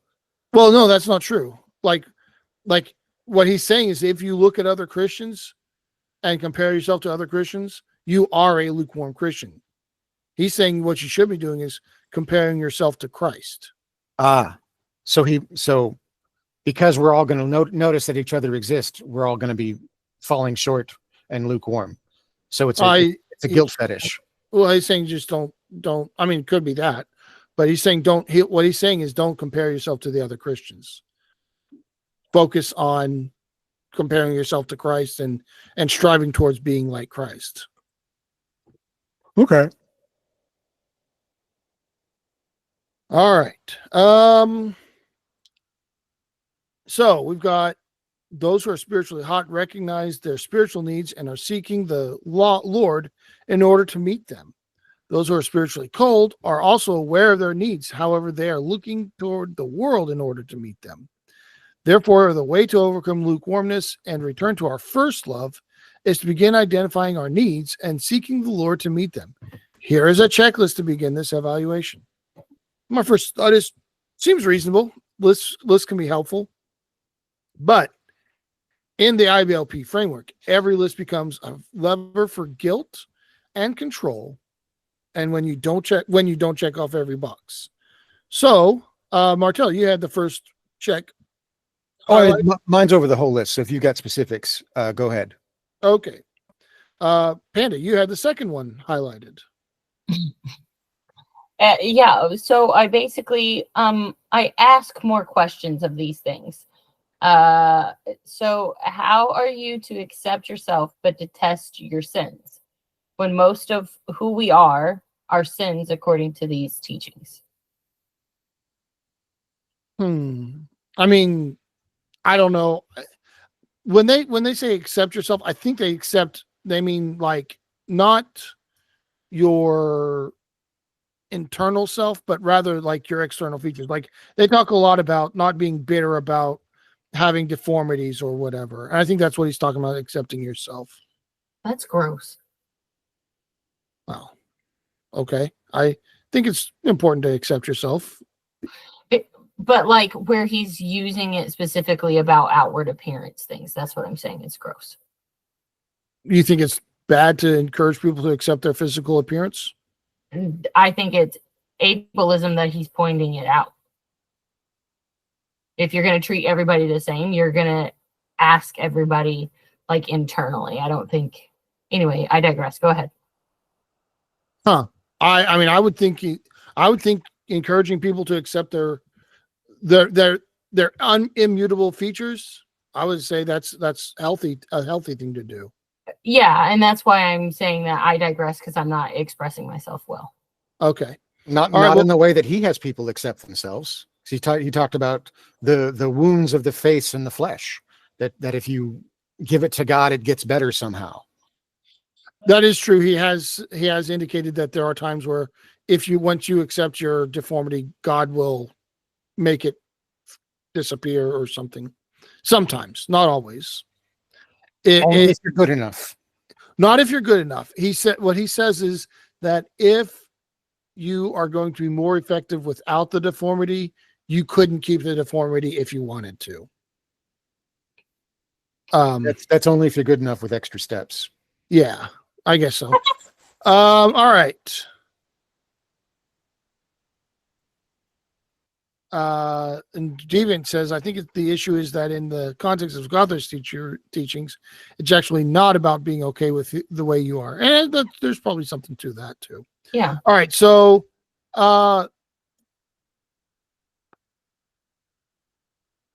anyway, all right. 5. It says, am I obedient to God-given authority? I say this is a huge red flag here, especially in the context of the IBLP. Obedient to God-given authority in the IBLP is unquestioning to that authority and is quite problematic. Then we've got, have I forgiven my offenders? Given the IBLP's toxic understanding of forgiveness, this is going to be misused. Let's see, we've got a whole slew of them. Have I yielded all my rights to God? Yielding rights in IBLP means surrendering personal autonomy, boundaries, individual desires, and even the right to personal safety or justice. And it's a profound mechanism for control or vulnerability, especially when yielding them to God also means yielding them to your authority. Let's see. Have I conquered anger? This sets an unattainable bar. Anger is a human emotion. Conquering it implies complete suppression, leading to constant failure and self-condemnation. We've got, have I overcome worry? Another unattainable standard, fostering perpetual anxiety and guilt over natural human responses. Do I transform irritations? So here's my note on that one. I forget what they mean by transform irritations. Probably something manipulative. Am I engrafting something manipulative? Am I engrafting scripture onto my soul? Engrafting scripture in the IBLP means memorization and adherence to scripture the way the IBLP interprets that scripture. It's going to be akin to something like self-brainwashing. And then the capstone of this list, the icing on the cake is, do I have scriptural dating standards? Because if you don't have scriptural dating standards, you are a lukewarm Christian. And the IBLP is well known for having a very harmful dating standards. Mm-hmm. They advocated for a form of proto-purity culture decades before it became mainstream. And it was no less of a problem than when it went mainstream. It was no less of a problem then than when it became mainstream in the 90s. So, all right. So with all that out of the way, Martel, what was your thing over the whole list? I don't think any of these questions are falsifiable. I don't think any of these questions can have a final answer. And so they are just there to keep up that guilt fetish. I don't think there's any of these things that you can look at and be like, I'm good on all of these. You're going to find there's 16 of them because you're going to get messed up on some of them. You're going to be worried, and you're going to want to get more of the cult and more of the guilt, and so you can deal with that guilt that you've got. You just got to work harder. This list is not meant to give assurance. This list is meant to sow doubt. Oh, for sure. Yeah, it's definitely there to make you fail at least one of the things, so that you're not worthy. I mean, there's certain things in here that are impossible to attain. So like, yeah, I mean, I agree with you there. That's what this list is. All right. You have on page 542 other gods highlighted. Tell me about other gods. Okay. Do you think the Bible, as written, is monotheistic? As it is written today, Well, sounds like you want to answer the question of today and yesterday. So what you got? so today, yes, I would agree it is. Um, when it was first written, which we don't have, I would say it probably wasn't, but we don't have it, so I can't verify that. Um, but you do see. So what I think happened, and I think this is probably well, I don't know. What I think happened is around the time of the Babylonian exile, you had these Canaanites who had been exiled, and they wanted to maintain their culture, and they weren't like where their culture was. They wanted to maintain their community, their culture, and stuff. And so what they did was they reformulated their religion to something that was more universal among all of them, right? And so at that point, like you had a bunch of Canaanite tribes, and they all like had slightly different versions of the religion. Yeah. And in the Babylonian exile, they took all these little bits of religion, mashed them all together, edited out the stuff that they could find that conflicted, sprinkled in some Babylonian mythology as well, and Mesopotamian mythology, and that's what became the Bible that we have today, or that's where we got it. And you can see parts of this where you can see parts where they reference things that it's like there's indications that this has been edited to take a pantheon out of the text. Yeah. So I would say that like the Bible today is monotheistic. I don't think it always was. Okay.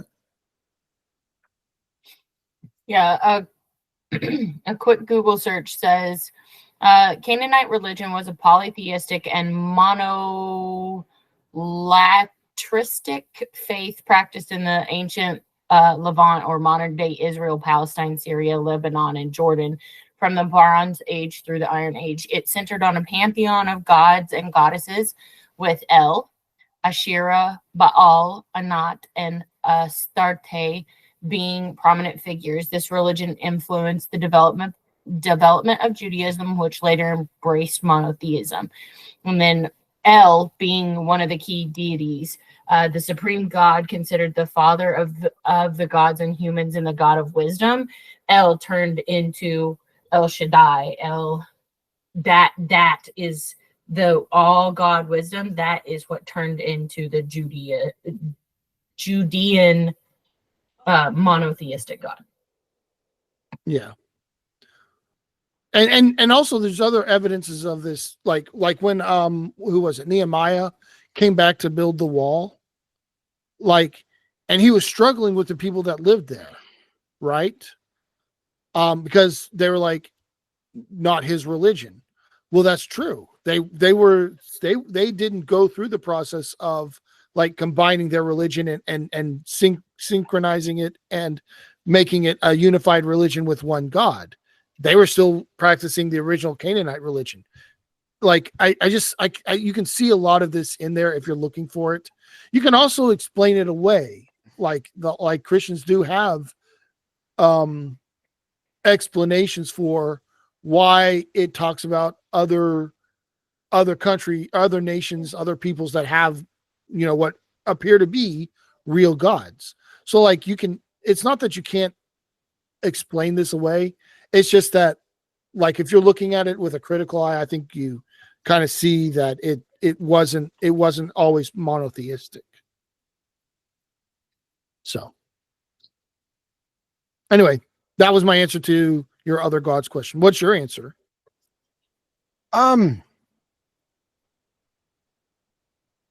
About I didn't get the Babylonian exile part to it, but like it definitely seemed like it was polytheistic and was changed to be not. And you can like, and you can still, Deviant's right, as they're saying, you can, I think you can still see the polytheism in the Old Testament. Right. No, that's what I'm saying. You can see it. I think they did try. I think it's probably much less polytheistic now than it was originally. And for sure. And I think they edited it in the Babylonian exile and re-emphasized a monotheistic religion from a polytheistic religion, and probably would have done so even more thoroughly if they'd known, if they wanted to or something. But anyway, all right. So you also have that picture highlighted, Martel. Yeah. So they're talking about all this stuff about how like you can backslide if you don't, which makes sense if you're talking about the cult. If you're thinking about this as a cult, where these exercises are basically brainwashing techniques to keep you from thinking. But if you really believed that there was a changed nature when you became Christian, like you cast off the old and you become new, would you really backslide if it was real? Well, I mean, that's kind of what we talked about, or what I meant was getting at earlier when I said, IBLP and Christianity, they're the hard way, right? They're not the easy way. Like, people don't leave ideologies that's working for them. Right. If it's working for them, they're like, hey, it's working for me. Why would I change? They change when it's not working.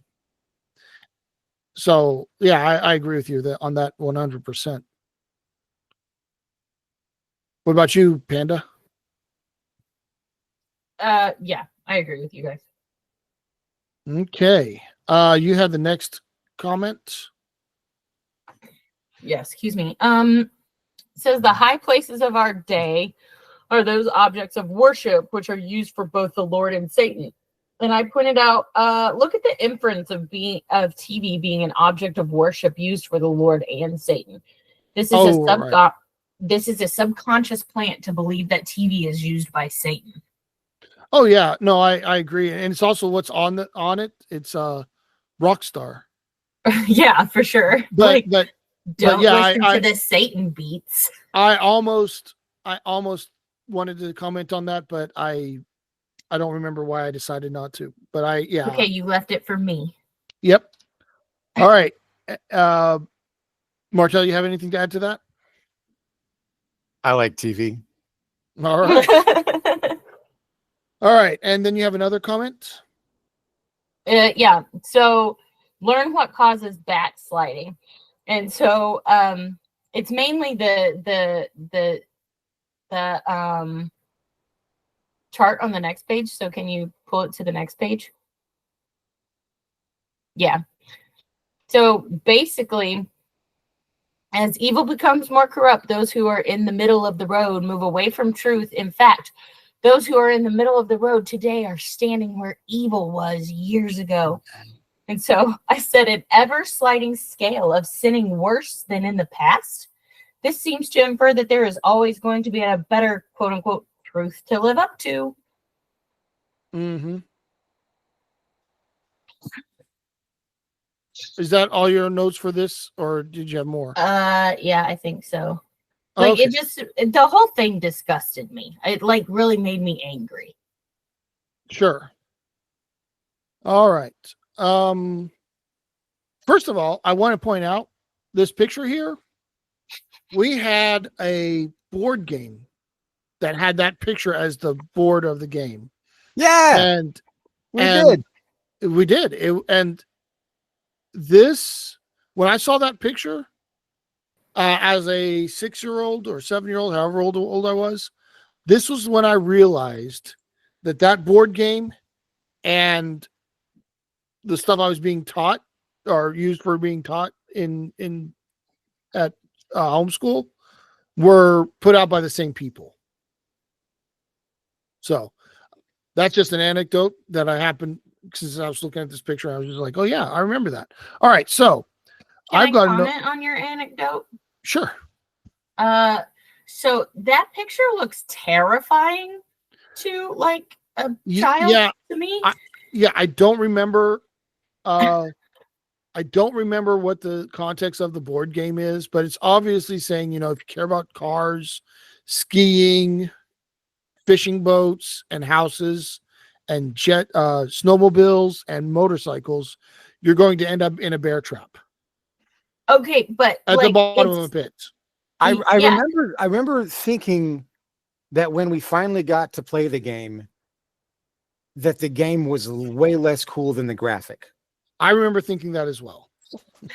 But to me, like, what else is funny is your parents wouldn't let you watch like scary things, but they're trying to scare you away from hell. No, they would let us watch scary things. It just had to be the right kind of scary things.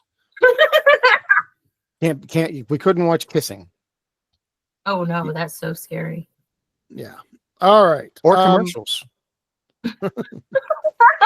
All right. So I've got a comment here: removing every high place from your life and home. Earlier, they defined the high places justified on the basis that they are good, of the good they have, and condemned on the basis of the evil they promote. So a high place is something that can be used for good or evil. And I find this to be ambiguous because nothing is purely good or evil. So anything fits this definition of a high place, if you're willing to look at it that way. In Martell and I's upbringing, this resulted in restrictions on what TV shows we could watch, even if they were age appropriate, because I didn't meet an arbitrary spiritual standard. Certain books weren't allowed, certain types of music weren't allowed. We weren't allowed to have an NES, and we weren't allowed to have certain toys. On the toys thing, I remember coming home one day to find all my Star Wars toys were gone. We had a pretty good collection of the original Star Wars characters when I was very young. And we also had ET toys. I came home one day and they were just gone. And I asked my mom about it, and she said she threw them away. And I couldn't believe it. I mean, my thought was like, if you don't want me to have them, that's fine. But at least give them to some other kids so that they can enjoy them. And yeah, that's actually what I thought at the time. My mom said she could not, in good conscience, allow such evil toys to go to another person's house. I know this can have an effect on children, making them take on this perception that some inanimate object can cause moral corruption, like when they're exposed to these kinds of things. And I know people who did that. Like they had this kind of stuff happen to them, and they thought, wow, these toys can cause me to stumble or become immoral or whatever. Oh, I believed for a while that some of the video games I was playing were letting demons into my life. Right. See, there you go. I never bought into that. I thought when I was 4 years old, when which is about the age that this happened, I remember thinking my parents were being reactionary. I didn't use those words because I didn't know the word reactionary, but what I thought is that would fit the definition of reactionary. It's But really I also, amazing how much smarter you are than me. it's not that. It's just a different way of processing stuff. I don't remember resenting them for doing it because I remember thinking they were just doing. I do remember thinking they're not being reasonable. They're making unjustified conclusions. But I do understand that they're trying to do they're trying to do what's best. And so I didn't resent them for doing it. I just thought they were being kind of silly. I don't remember ever feeling any animosity over the toys, just regretting that they went to the dump instead of someone else who could have gotten some enjoyment, and just the whole whole incident was kind of silly. And I never thought about it from this perspective, though, because our parents were victims too. Like, they were convinced they had allowed Martell and I to dabble with evil and possibly allow worldly influences into our lives. Yeah. They're made to feel guilty for allowing this to happen.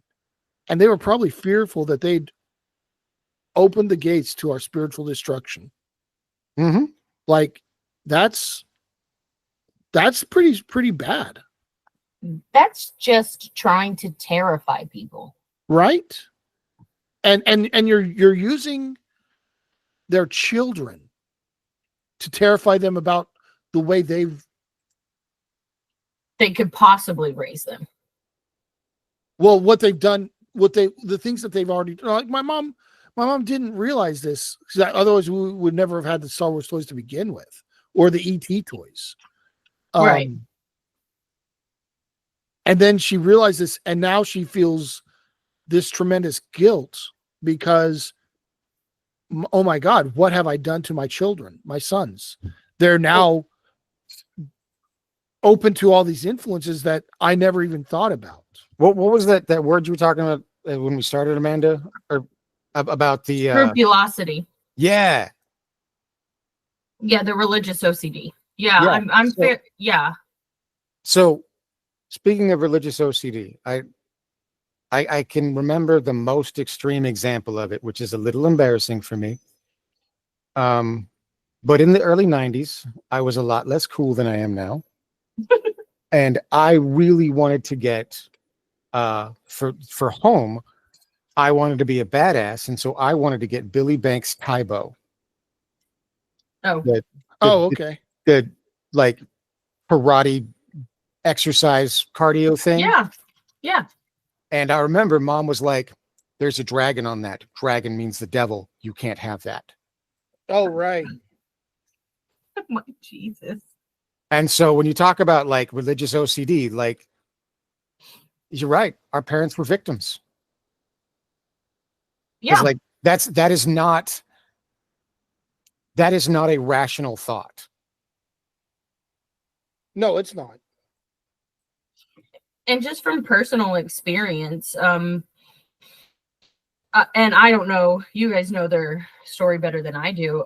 I think maybe they had some type of trauma in their own life that this appealed to them as like a guard to keep those things from happening to their kids. What do you guys think?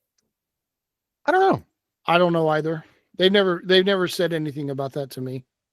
I mean, I do have memory problems. We've discussed that before. But I don't remember hearing much about their childhood, or maybe I just don't remember those things. I remember hearing things like, Mom used to live in Midtown, and she would play, like, it's now a jogging trail, but it used to be railroad tracks, and she told stories about playing on the railroad tracks and stuff. But she never like talked about anything that would be traumatic. But she also doesn't. She also didn't really tell a lot of like really good things, did she? Did she talk about her childhood in general? I mean, she talked about playing with her siblings and having fun. Yeah, I remember. Speaking of the train tracks, I do remember that one of her uncles liked to throw rocks at the train, and one of the conductors yelled at him. I don't remember that, so there you go. That's the only thing I identified with. All right. Panda, you've got the next comment. It just like on the pronunciation, worldly. But pertaining to the temporal world, devoted to the world systems, antagonistic to spiritual realities, secular, appealing to the lust of the flesh, the lust of the eyes, and the pride of life. And so what I said was, do we think these may have been Gothard's most detested sins in himself? Like, why is it always I feel like that's lust of the flesh, lust of the eyes. I feel like that's those three are like pulled from a verse somewhere. Maybe so. I'm looking it up right now. Go ahead and finish your I mean, that's just what it is. It why is it over and over and over again if the people who are writing this aren't struggling with that? If that's not what they detest most, like it leaches out, you know? Okay, so yeah, no, that does come from a verse. It's 1 John 2:16.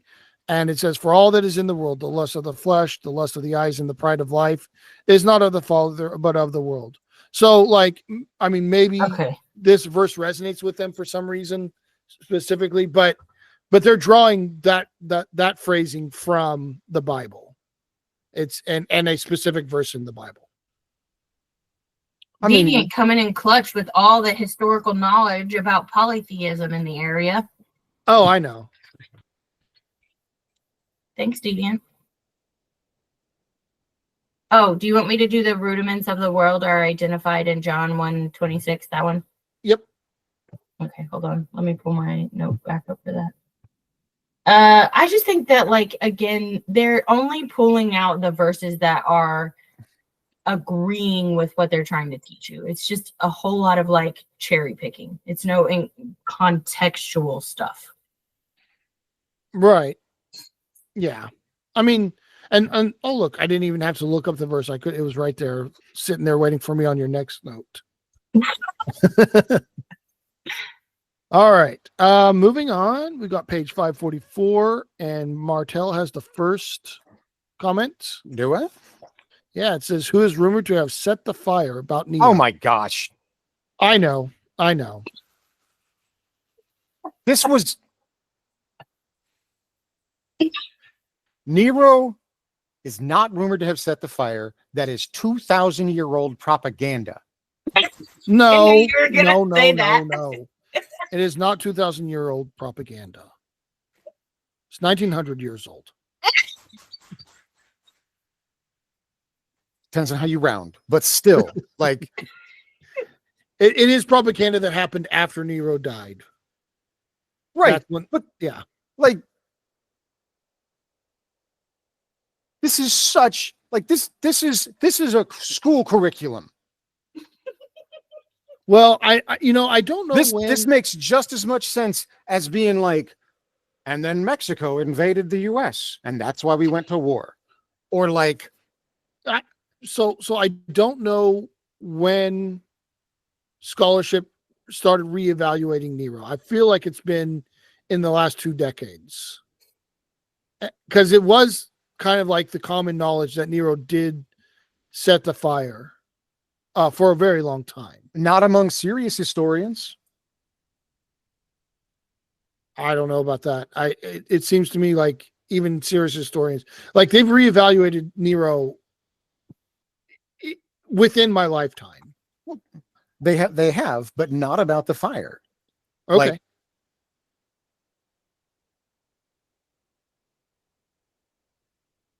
Okay, I'm yeah, that's fine. Like, I don't know. I just know that they've reevaluated him. I assumed the fire was part of that. So, but yes, I mean I agree with you. There's no reason to believe that that's anything but propaganda. And so, all right, Panda, you have engrafted into your soul. Oh. How do we so you had mentioned earlier engrafting into the soul, putting the scripture into your soul, and I was like, how do we engraft it into our souls, right? Because in reality, the only thing we can do is memorize it. Yeah, engrafting into your soul is a process that he goes over in the basic seminar, and it's memorizing is part of it, but also like meditating on it throughout the day while you're falling asleep. You're meditating on this one scripture, and at some point it's engrafted onto your soul. It's very kind of fuzzy and all, but it sounds like self-brainwashing if you look at it critically.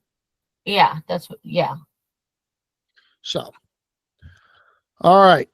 We've got learn how worldliness is set. Oh no, forth. that's not how we're reading it. I'm so sorry to interrupt you, but this is how you have to read it. Are you ready? Okay. Learn how worldliness is set forth in the doctrines of secular humanism. Read the booklet, How to Understand Humanism.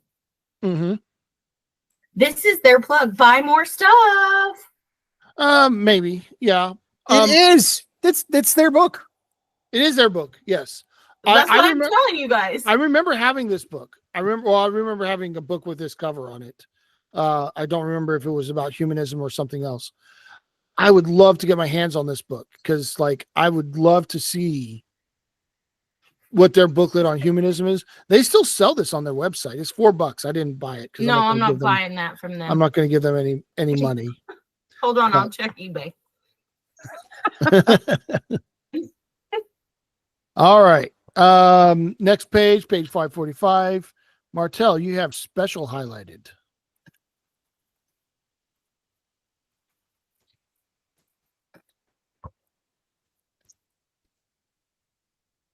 Hello? Yeah, I can hear you. Sorry, had a thing. What's up? Where we at? Page 545. You have special highlighted. Are you ready? Sure. It's I can get it for $15. You want to spend $15 on it? Maybe later. Okay.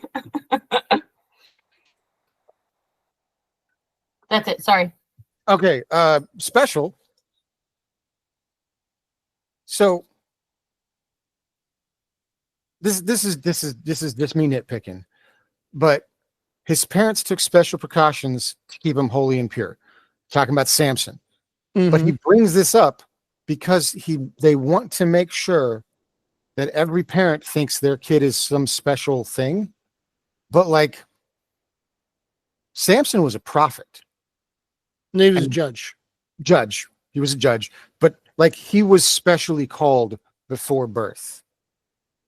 Like special things happened that you wouldn't have to do if you were just, they're trying to make all their kids the chosen one. Okay. And that's toxic. All right. Both for the parents in that they're going to put a lot of pressure on their kids, and also in that kids are never going to measure up to what their parents wanted them to be.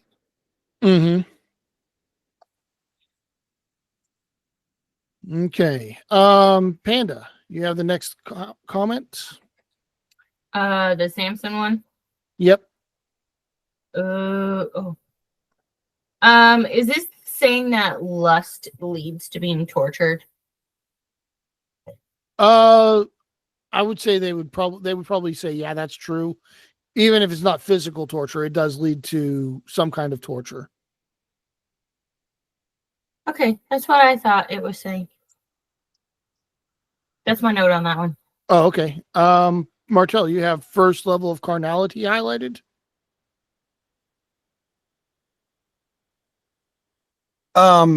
This is kind of what I talked about earlier. So they talk about they're talking about the first level of carnality, where lustful thoughts are like candles and you blow them out. And then second level is sensual actions, and the third level is perversion. And I brought it up earlier, but I think this is a case to be like this is the inside look at what I was talking about earlier, where repression leads to perversion. Could be. Like I said, I think there's something to the idea that if you make all sins equal, crossing the line with one sin makes it easier to keep going because you've already done the thing. You've already crossed that line.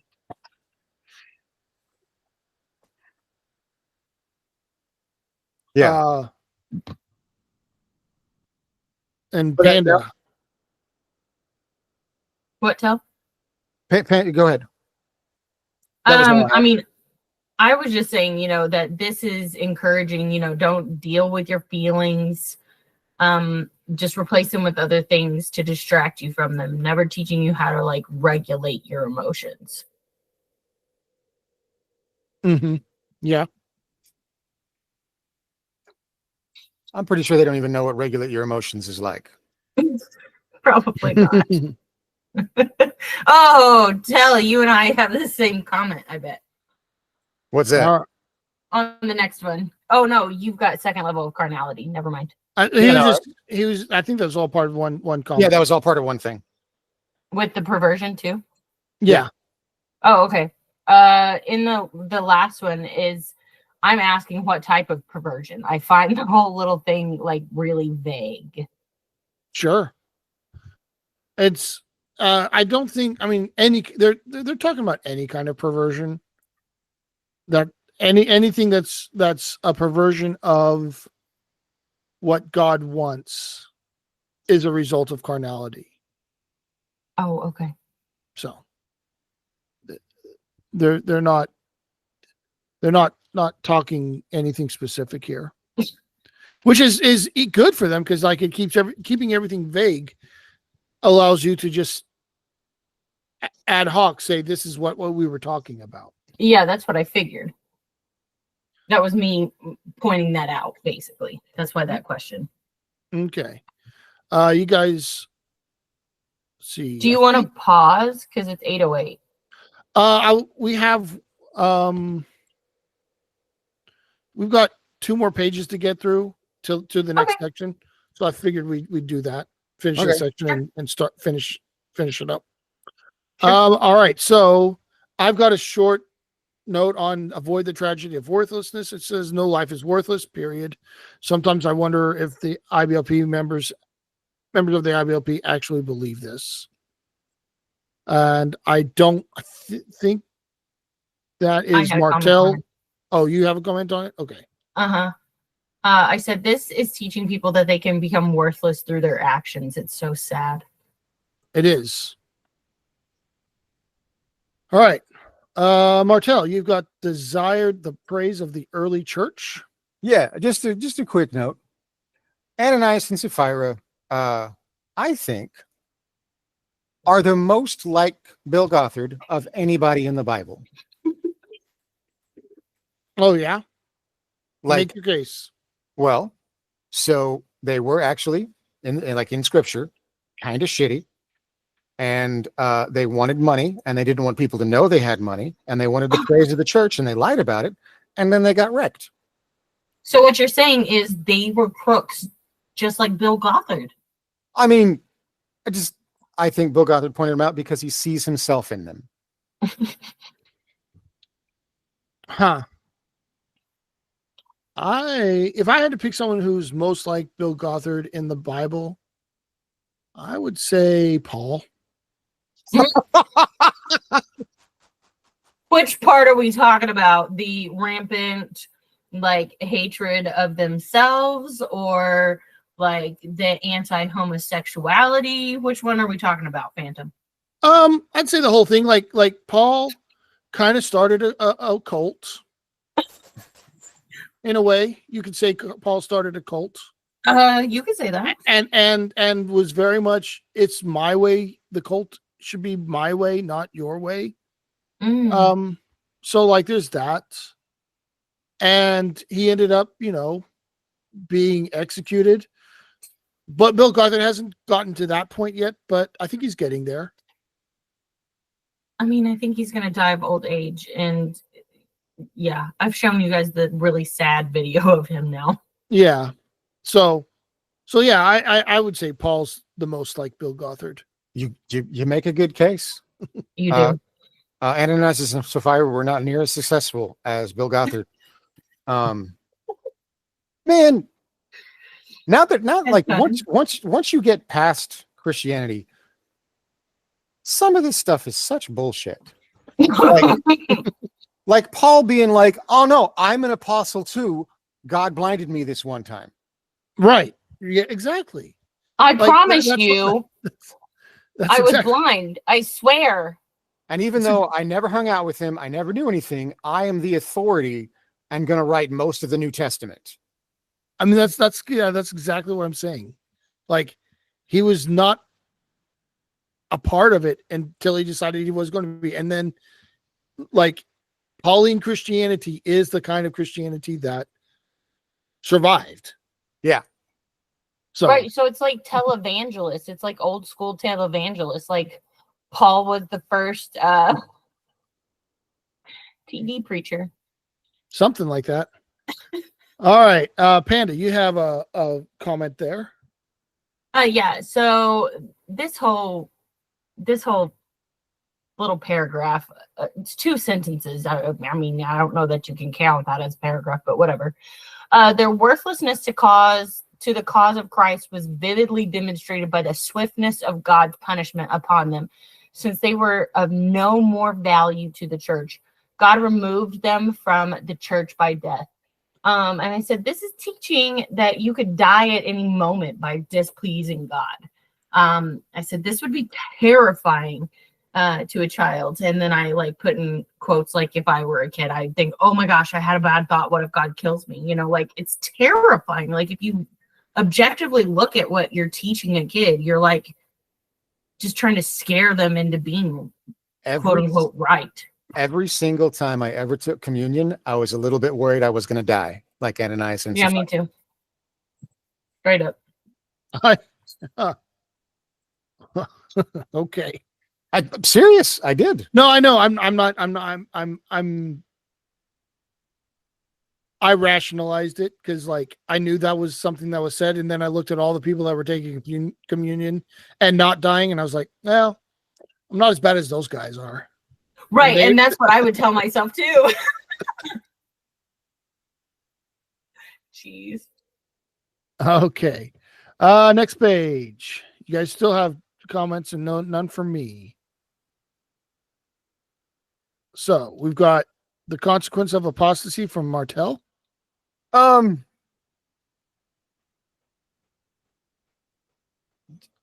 It's more like something about this whole thing. I'm curious if you think this is an accurate, like, at all path of people that get out of the church. Some people probably like the there is no, this is the way people deconvert. That's just not the way that works. Right. But to say no one's taken this path to deconvert, I would say probably have been some. What path is that? I feel lost. Let me go back to it. I mean, The 1, 2, 3, 4, 5, 6. Yeah. Lukewarm, backslidden, worldly, carnal, worthless, and apostate. That was not my deconstruction path. I'm saying. I'm just saying anecdotally, that wasn't my experience. Yeah, I would say it's probably not a common one, but I'm sure someone has. Right, but it's presented as this is the default. This is what will happen if you don't maintain enough righteousness. Sure, and I think they're overstating their case there for sure. Okay, Panda.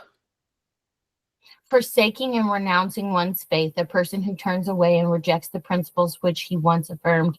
I just commented, "This is me!" Exclamation mark. All right. All right. Martel, you have the next one. An apostate is a reprobate who has turned against the truth. Ooh, I'm just like, cool, homie. Okay. Whatever. Like, I am a reprobate based on your whatever it is you. That's a fucking bold statement to make about everybody that isn't in your cult. Yeah. Mm-hmm. All right. And we've got the final note of the day from Panda. All right. Realize that apostasy is a natural progression from being lukewarm, backslidden, worldly, and carnal. Purpose that none of these will have any place in your life, so that you can truly be savory salt for the kingdom of God. I said, this is a lie. I was not a lukewarm Christian. I lived and believed this shit to be who I thought I had to be, to not be forsaken. Yeah. And it's interesting. They don't have worthless on that list right here. True. Weird. Yeah. Good catch. But I did have a note you must not have copied over. Okay, what's that? The references. So as part of the reprobate, he says we're gonna have this etymology. You're getting reprobate, and then the next thing is the Pharisees were organized to protect the purity of the law. Their apostasy was from their founding purpose was powerfully proclaimed by Jesus. And then he has this giant thing that looks like it's all scripture. Oh yeah. But if you ever want to know just how corrupt this asshole is, this isn't a whole bunch of scripture. It's Matthew 13 and 14, not 15, 16, not 17 to 22, 23 to 27, not 28, 29, not 30, 31, and 32, but then 33. Yeah, it's cherry picking 100%. Like that is the most blatant cherry picking I've ever seen. That is amazing. Like, I'm going to quote scripture and I'm going to quote a whole bunch of it, but I'm going to take out the shit that I don't doesn't fit. Yeah. Yeah. No, that's pretty damning. Like, all right. How dare you? All right. So it's time for the final bits. If you have any questions in the chat, please post them. And I pose you, Panda, since you can go first, since you are the guest. Oh, most toxic thing. Yeah. What was the most toxic thing you saw? Okay, so I'm just gonna be honest. I forgot that we picked that at the end. So I haven't really picked what, but like this, the whole last part, this whole steps 1 through 6, like to just say that like this is the thing that you're gonna go through and you're gonna end up being an apostate if you ever just like step one toe out of line. You know what I'm saying? It's so gross. Mm-hmm. Okay. Martel, what was your most toxic thing?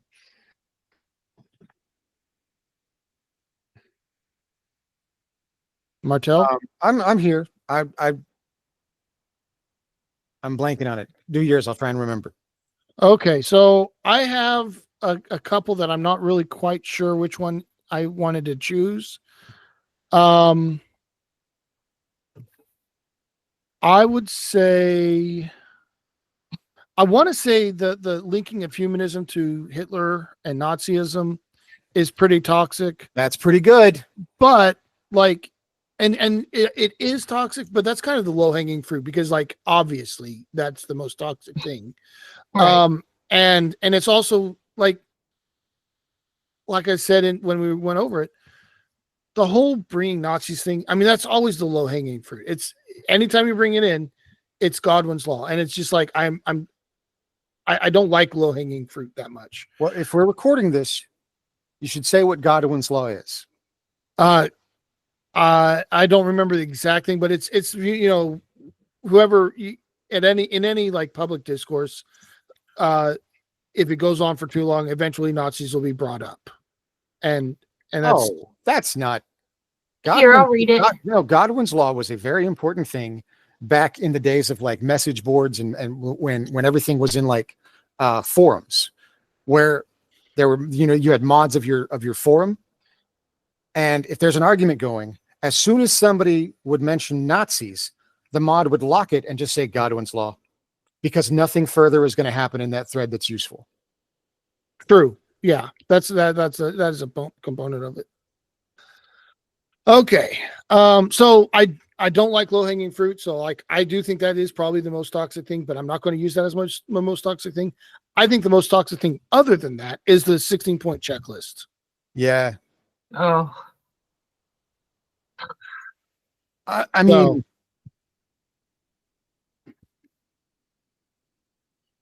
yeah. Anyway, that's my most toxic thing. The 16-point checklist is definitely up there because it's just a whole bunch of things to make you doubt your worthiness. Mm-hmm. But also a thing that I find very, very toxic that is well showcased in this particular booklet is the insidious reworking of history as they do this. Because Martel, I think we lost you. Hello, can you hear me? Yeah, I can hear Yeah, you because now. they what? The insidious reworking of history, because like they mention Nero, even though as Deviant backed me up, absolutely not historical. He wasn't even in the city.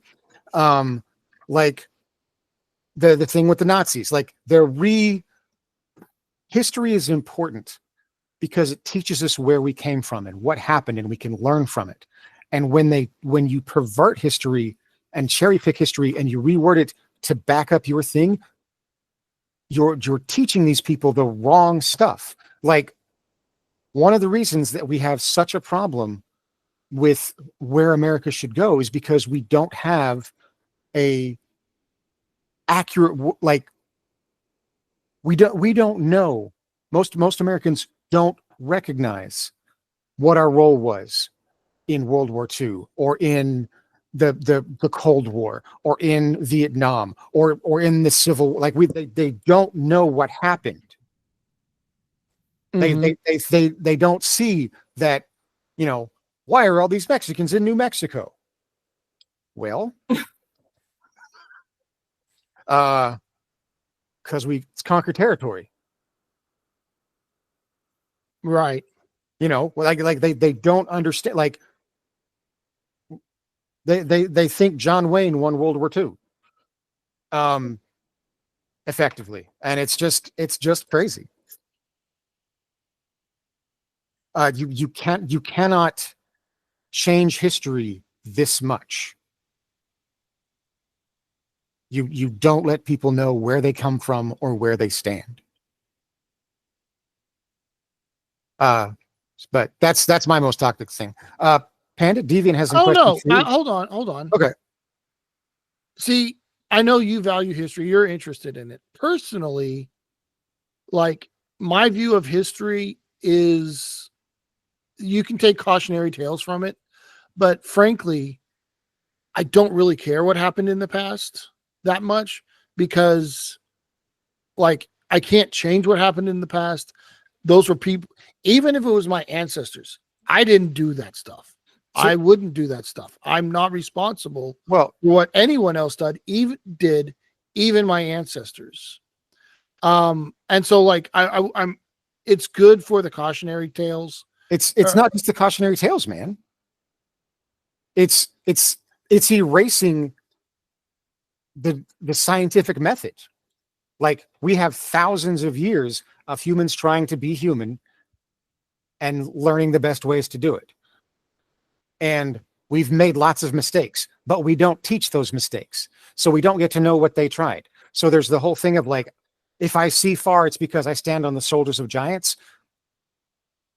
Taking away history and teaching a false, not just taking history, teaching a false history, specifically teaching a false history that doesn't let you know the truth, gets rid of the giant. It takes the person standing on the shoulders of the thousands and thousands of years of humans getting better and better and better, and says, nope, that's a lie. Stand here instead on this made up bullshit I came up with.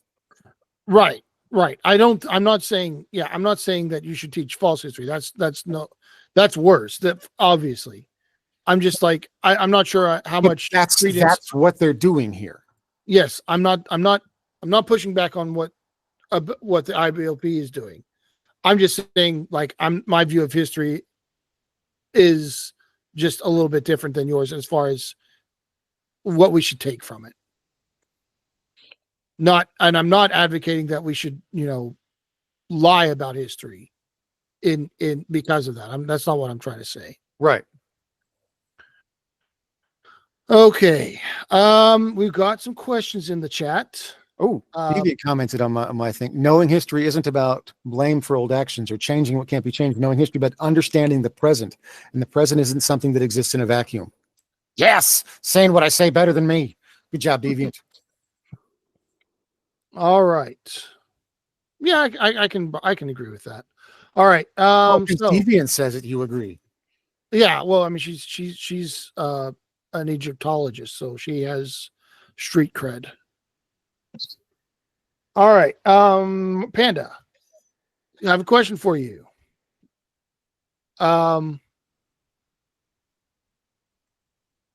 let's see. When did you deconvert? Well, I mean, it's kind of a two-part question. So she says, when did I deconvert?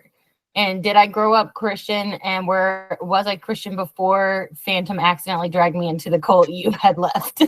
Yeah. So like the first question is, when did you deconvert? So first, it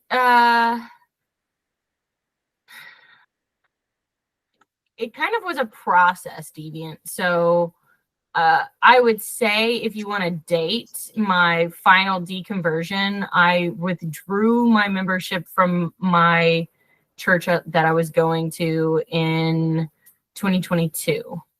But I think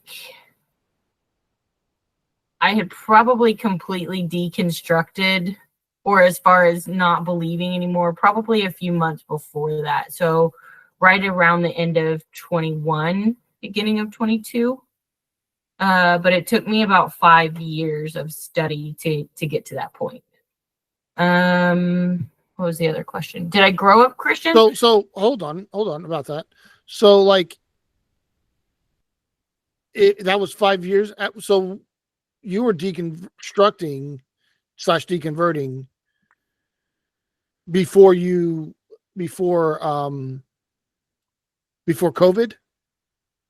Yeah. Okay, because like the thing that you've always talked to me about when I told you what I said about our daughter, like that was after COVID. Yes, but COVID, I see it as like the turning point in me letting go of more things, because I was able to be outside of the constant re-indoctrination for long enough to start dropping things. Okay. But I had started looking into Mormonism in probably 2018, 2019, maybe. Okay. And I was kind of searching for a reason, to my knowledge. I don't know. There's a lot of trauma in there too. So the timeline's a little fuzzy because, we had a kid that almost croaked and I lost a family member. So it's a little fuzzy. So maybe you're right on the timeline, but I remember it taking, go ahead. Sorry, what? Just time's a construct. Yeah. So it's kind of hard for me, but I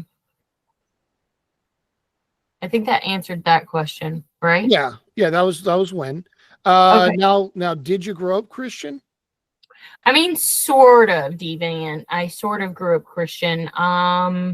I would off and on go to church from when I was a child, but like my parents didn't really go with me, or my mom didn't really go with me. So it was kind of encouraged, but kind of not. I went to like church camp. I had like a typical Baptist, middle of the Bible Belt, going to children's church camp and stuff like that. Okay. And then were you Christian before Phantom accidentally dragged you into the cult he had left? Yeah, but see, here's the other thing is that I had a previous relationship that I was dragged into Christianity for. So my Christianity before the IBLP was pretty surface level. I didn't know a whole lot. Okay. And I think I don't see any other questions in there.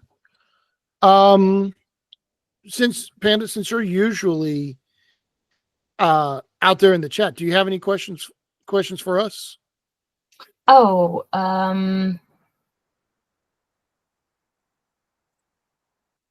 I would suppose, like, how do you guys individually feel going back through this? Like, how is your personal experience of how has it been, like, cumulatively for each of you individually? Explain your experience. Like, how does it make you feel? What does this do to you? Like, that type of thing. Sorry. Go ahead, Martel. I am so glad I'm doing this. Because like it's letting me take bite-sized chunks of this toxic bullshit. And I am every week surprised at, like, I'll see something and be like, oh, that's where I get that bullshit. And like I am glad that I'm doing this because I feel like this, along with my therapy, is going to make me a better person, because I will deprogram more toxicity. Okay. For me, um,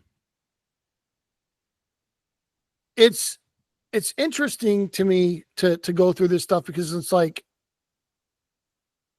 I don't remember a lot of it, and I don't really remember, like, as we go through it, I'm like, oh wow, I don't remember this at all, and it didn't resonate with me as a child. A lot of it didn't. So I never really internalized a lot of this stuff. There is one thing, and we'll get to it. It's later on in this book about humanism that I did internalize. Finally found something, right? But for me, it's been interesting to, like, have something that I can talk about my experiences with, to just kind of put that out there, because that's like, I don't have a lot of that. I don't think it doesn't feel like I do. And then also learning how it affected Martell has been really eye-opening for me. To because it's I never would have guessed, based on the way we were as kids. I never would have guessed it affected him more than it affected me, because outwards appearances wise, it didn't. He was always saying, I don't, this is bullshit. I don't like these rules. I did not say this is bullshit. Well, yeah, you didn't say that, but you pushed back a lot on it a lot, and expressed a lot of skepticism. And so going back through it, it really surprises me how much you took it. Even though I guess you had the surface level skepticism, you did take it into a deeper core of your being. Whereas for me, I didn't express that skepticism. Well, but it was always, it never really got more than surface level for me. When I let it take root, and like early puberty to teenage years, I finally had acceptance from some people. And so, like, I felt like I was just a problem kid until I finally started, like, taking some of the stuff, and then I felt love from the family and shit. And acceptance is a drug. Right. Okay. That explains well, especially with people who now we statistically know that if you're neurodivergent, specifically ADHD, we know that you face 20,000 more critiques and in an average child in your childhood than an average child does. And so I imagine the normal guilt you would have from just being a normal, quote unquote, what we would consider ourselves a weird kid, right? I think it was probably exacerbated by this stuff for you. What do you think, Tel? Oh, for sure. I mean, like, it feels weird to say that because I'm like, I was such a struggling kid, but it did suck. Yeah. So anyway, that's kind of how this has been for me. I do find it like very interesting to look at this stuff and analyze it as educational material. Like, I can't imagine, like, they have this, what is it? What do they call it? Uneducation? Is that what they call it? I don't remember. Unschooling. Unschooling, right. Like, I can't imagine that's any worse than this. What are you talking about? Oh. Have you not? You've never heard of unschooling? Homeschooling. Have you never heard of unschooling, Martell? Is that school in Texas? No, unschooling is a form of homeschooling where you just don't teach your kids stuff. It's basically like interest-led learning. Yeah, And yeah. Sorry, Panda, I didn't mean to interrupt you. that's okay. And from my experience with it, there'll be a central like book. There's several methods, but there's like one where everything comes out of like a storybook, and so you learn like ways to have relationships with people. You use like bears in the bear story to do your math lesson, like that type of stuff.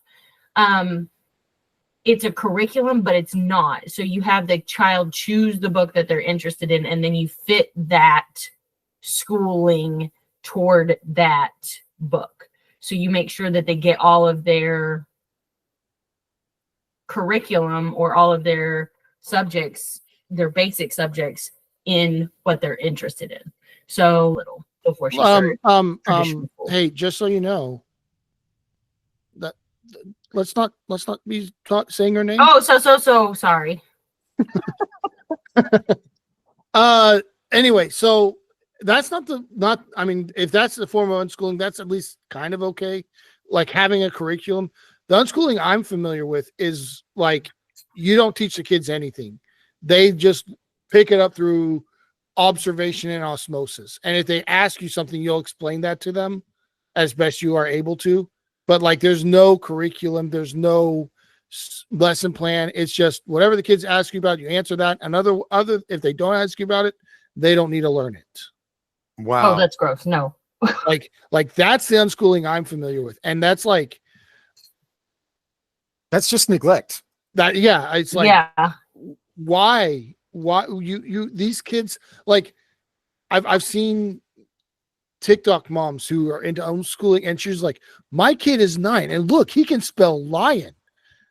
And it's like, oh my gosh, your child your at kid 9 should be spelling lion. 3-syllabled words. Your kid should be spelling lion at the age of 6.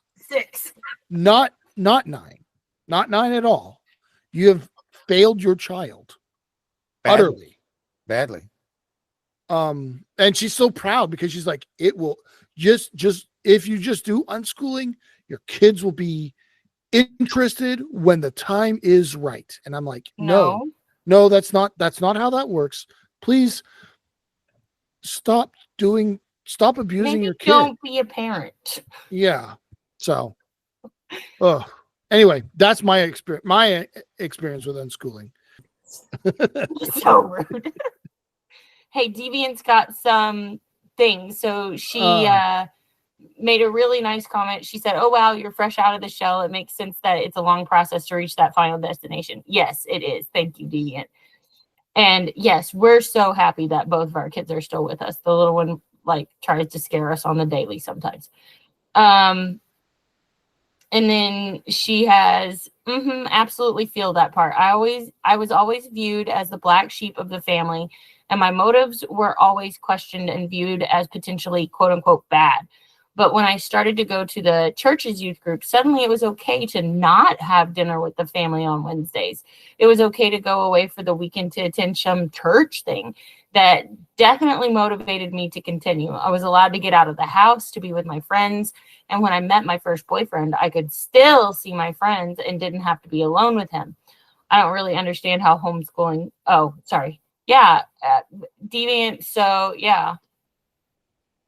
Sorry. I got lost. That's neat. All right. I think that's going to do it for tonight. We will pick up here on page what? Since we're basically done, can I use this bonus time to ask Panda about something? Sure.